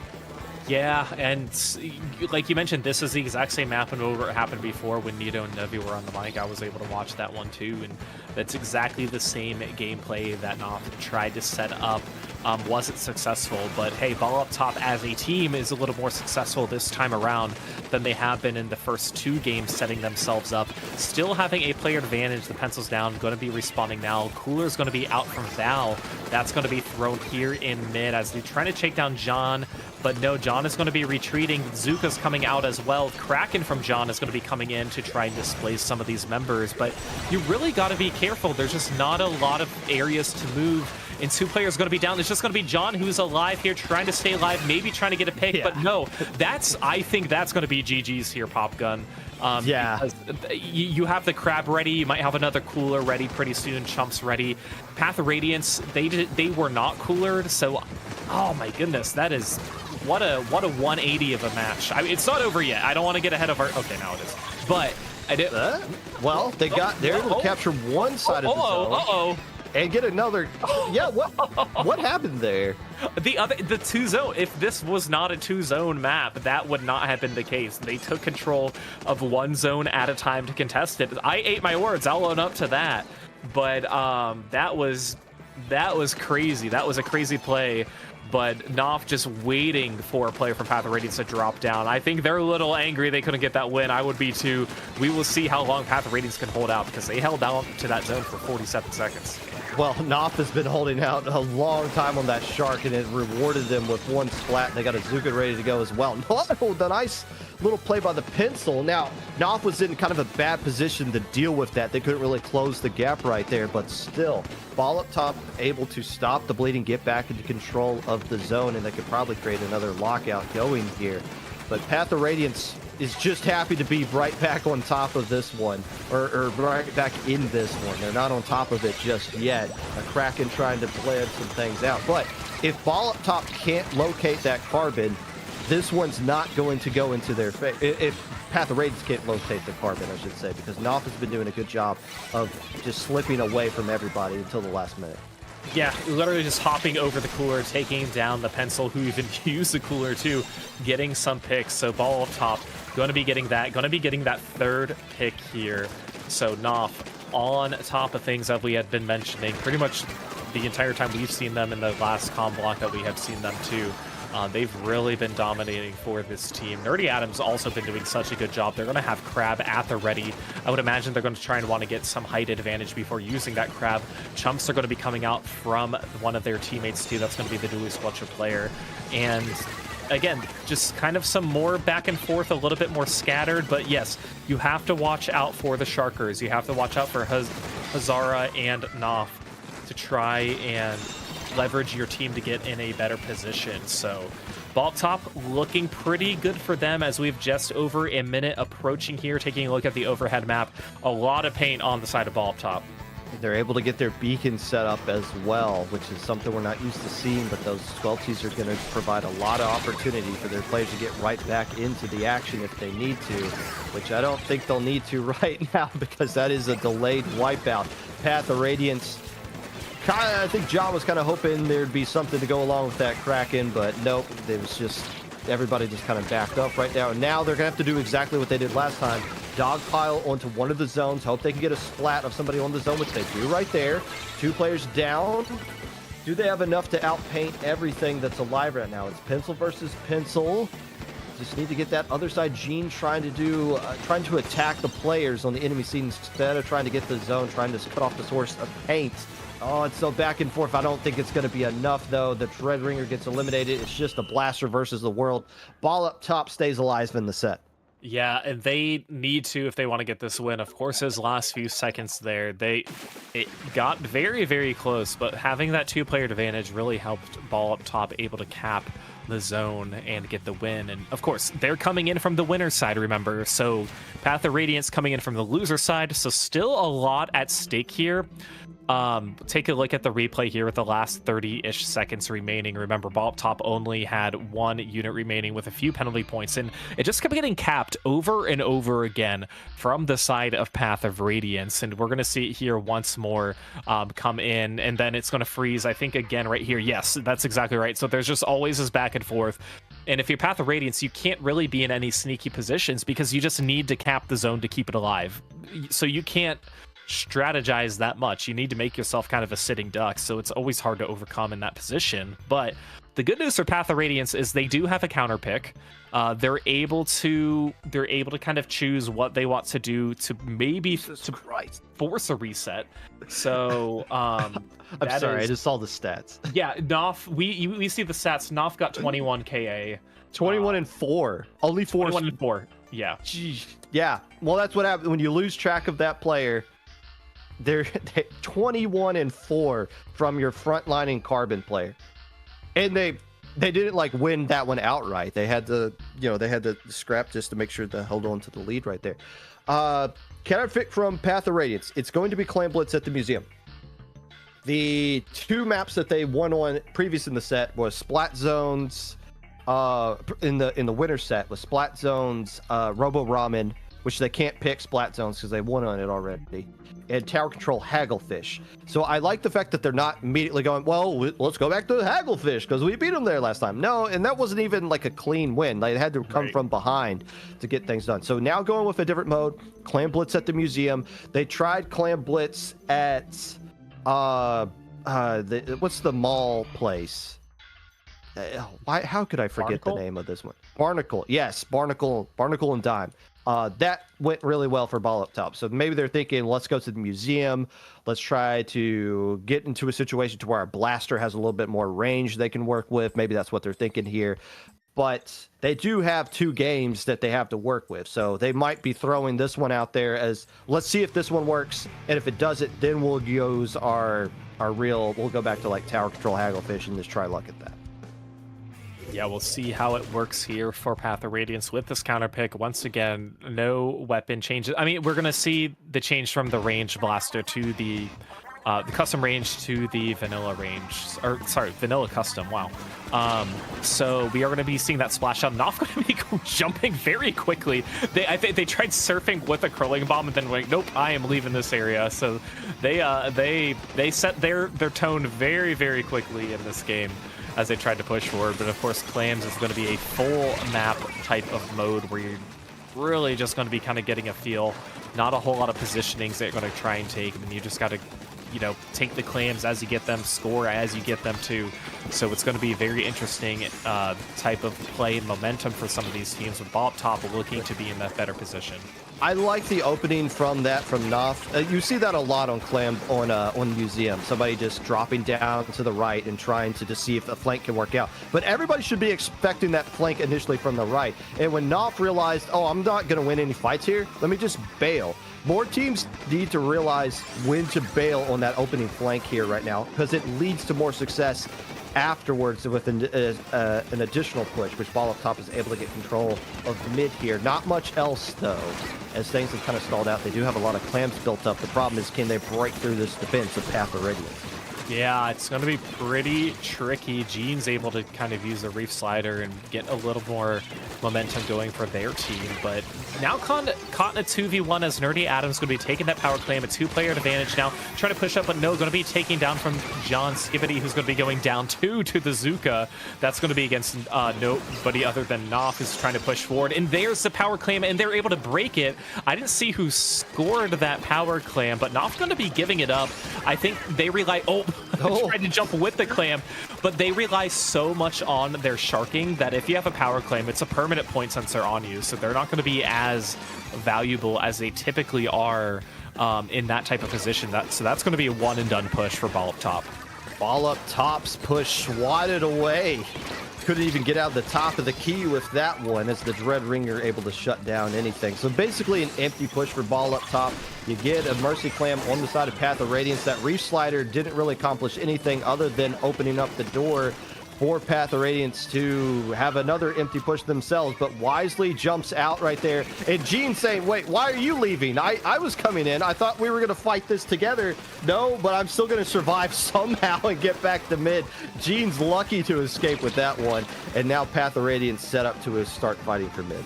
Yeah, these are the fun types of Clam Blitz matches that we love to see as spectators and commentators. Not so much sure about the players and the kind of these close games, but Ball Up Top getting a little bit more momentum here in mid. They don't have any power clam. Well, they have one power clam at the ready. It's going to be the pencil, but they're going to have two players down, so it's not going to be enough to push. But look at this. They are going to be making a breakaway. Or no, they're going to be going back to their side. Never mind. I thought they were trying to score, but no, they're wisely backing up to kind of join members of the team. Huzzah and Noph going to be getting a nice, lovely carbon trade there, as two key players are going to be trying to push that forward momentum. But no, look at this pressure from Ball Up Top, really pushing some of these members of Path of Radiance behind, getting one power claim in, getting them to 50. They're going to have some follow-up from Nerdy Adam and some more from Val. So a very, very strong push. Nerf is going to be trying to get some in as well, Pop Gun. So this is looking a lot more promising for Ball Up Top than we had seen previously in this game. Path of Radiance just got boxed out right there. And I love how Ball Up Top is ending this push by making sure they keep one player alive with a pencil that can make sure that they can't just come right back in and start doing a counter push immediately. I thought John was going to go swim with the fishies. Instead gets the splat on the Beacon player, and that might open up the door for Path of Radiance to start getting an attack on the enemy side of the plat. And look, 3 power clams ready to go. If they can get this Re-Slider to get a couple of splats right here, but they don't, and here comes in a Nothing Burger. Yes, you pop the basket, but you lose all of those power clams and all of your players in the process and control of mid.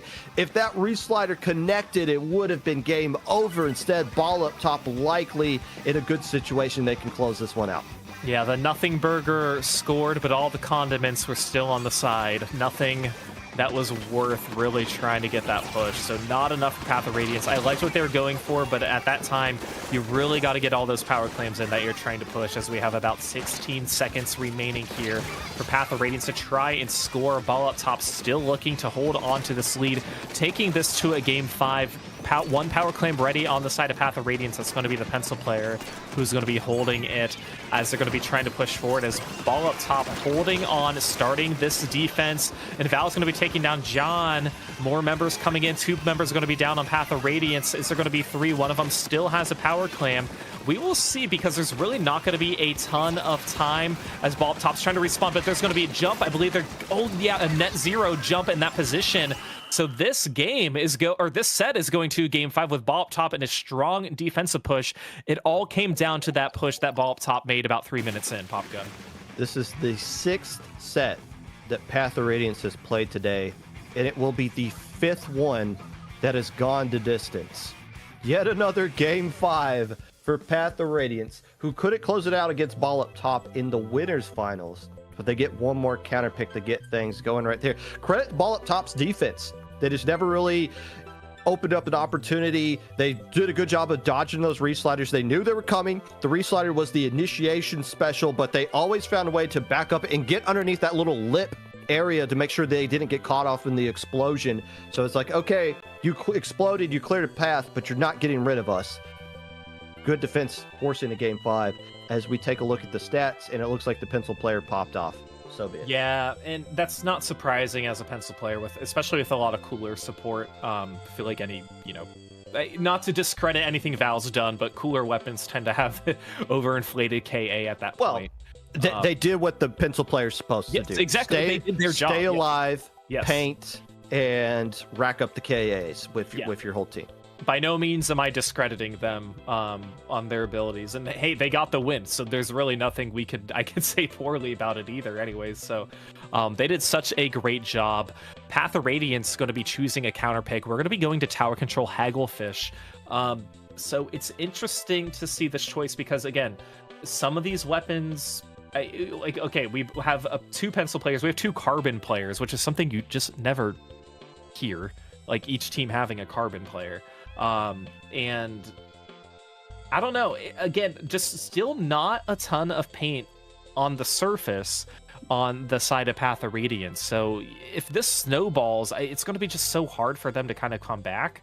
But we've seen what they were able to do in zones games where paint is literally like the best thing that you can have. And, they won on Ship Shape, they won on Mahi. So I'm not going to make any predictions. It's just, based on how Ball up top has been playing these last 2 games, they've seemed so much more comfortable than they did during the first 2 games. They're picking this one because this is the one that they picked in the winners finals, and they got the win on it, barely coming back after digging themselves into a bit of a hole early on. So yeah, they were saving this one as a comfort pick, tower control Hagglefish, but it's not going to be an automatic win. Just like it was difficult for Ball up top to beat Splat Zone's Mahi twice, it's going to be difficult for Path of Radiance to win here twice, especially when the first one wasn't comfortable at all. Now, here's my question: Are we in the lobby, Ellie? Are we good here? What's this?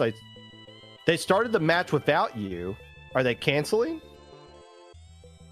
So for those who don't know, Ellie has been doing a good job of getting us the stats, which means you have to leave the lobby because for some confounded reason, they took away the ability for us to see stats live in Splatoon 3 like we could in Splatoon 2. It's because of that we have left the lobby, and I'm assuming they're going to restart it and we can hop back in. Yeah, and the case? Well, let's hope so. Okay, they're starting. Oh, we're here. We're here anyway. We're here now. That's good. Okay. But no, we're always thankful that, being a streamer for a tournament is hard, so we're very thankful for Ellie and a lot of the streamers who can get us those quick stats, because you really got to be on your toes and have to be a professional button masher to do that information. But yes, grand finals here. Ball up top, Path of Radiance tied 2-2. But Ball up top coming from the winner's side, Path of Radiance in a 2-game losing streak, still hoping for that bracket reset. Again, no changes on the side of any of these comps. Well, no, we had the vanilla blaster coming out on the side of Path of Radiance, so that's going to be the bubble support that's going to try and help at some of these checkpoints. And right now they're going to be needing it, or well, maybe not, because they have the player advantage, but they're going to be approaching this first checkpoint as Math is going to be on that tower, probably going to quickly get by it. Last time Path of Radiance only had one legit push, and they got a KO out of it. It just took them a while to get set up, but once they got players up into this area, the blaster was just landing every single direct on Knopf last time, just kept canceling out that Carbon player. Now the script is being flipped. Ball up top is the team that is down early in the first minute. 39 points remaining in the opening push by Path of Radiance is a fantastic score here. The question is, can they continue to contain Knopf on the defensive side of Path of Radiance? Because if they start moving up, this one's going to be the end of the tournament. Yeah, you really got to make sure you got to watch for Knopf and some of those key players who are going to be trying to push up. And, oh, that's going to be a player down there. Two are going to be down on Path of Radiance as Ball up top, trying to take control, really take control for the first time as Val's going to be trying to take down Jeans. They do from the cooler, but get your cooler before the tower takes it. You better grab it. We've all been there in that situation. Okay, good. The tower didn't get too far. It was on the other side. So that was, you know, a sigh of relief for, well, everybody, I guess. But the Ball up top is now going to be trying to push. They're going to be at the checkpoint, waiting under the canopy. That is going to be the blaster player on the side of Radiance. As, the Zoom is going to be taking on John. So no more. That is, like you said, Parker, that is a huge play. As Ball up top trying to get to the second checkpoint. Remember, they just have to approach it, and then they'll take the lead, and it looks like that's exactly what they're going to do. They might just take the tournament right here. That checkpoint is gone. They got a lot of players in a great position right there.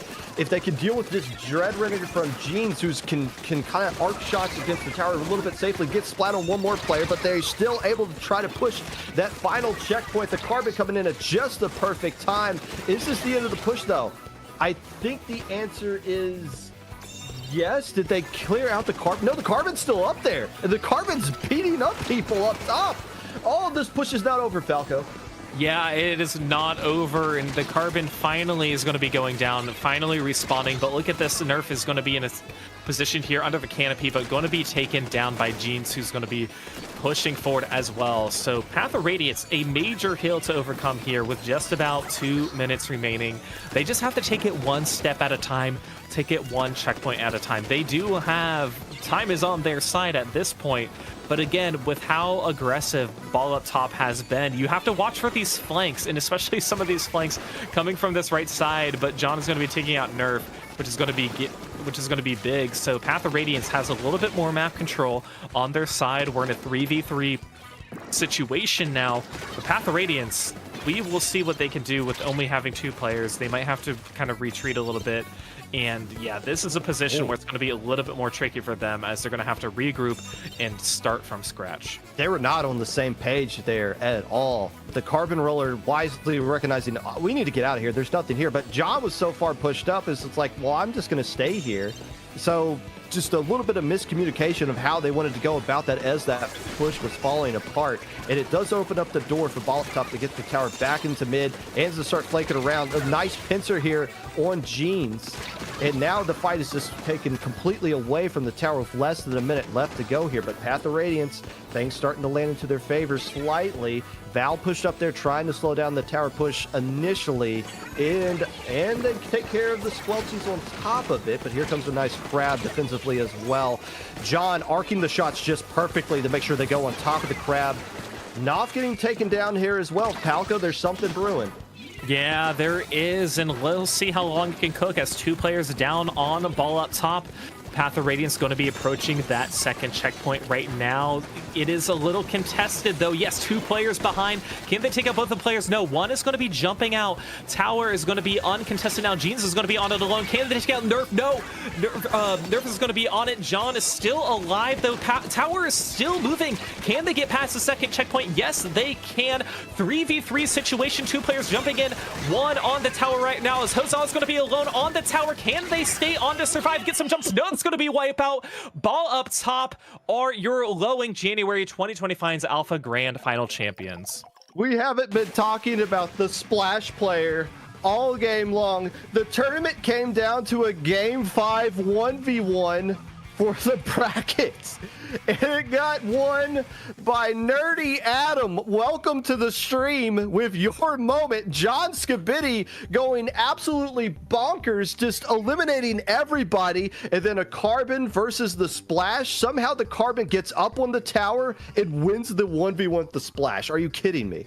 Yeah, wild gameplay. Of course, we've been talking about all of the we've been talking about all the things that we see visually from Ball Up Top, especially Hozal and Knopf. But yes, Nerdy Adam in particular sealing the deal for that team for Ball Up Top.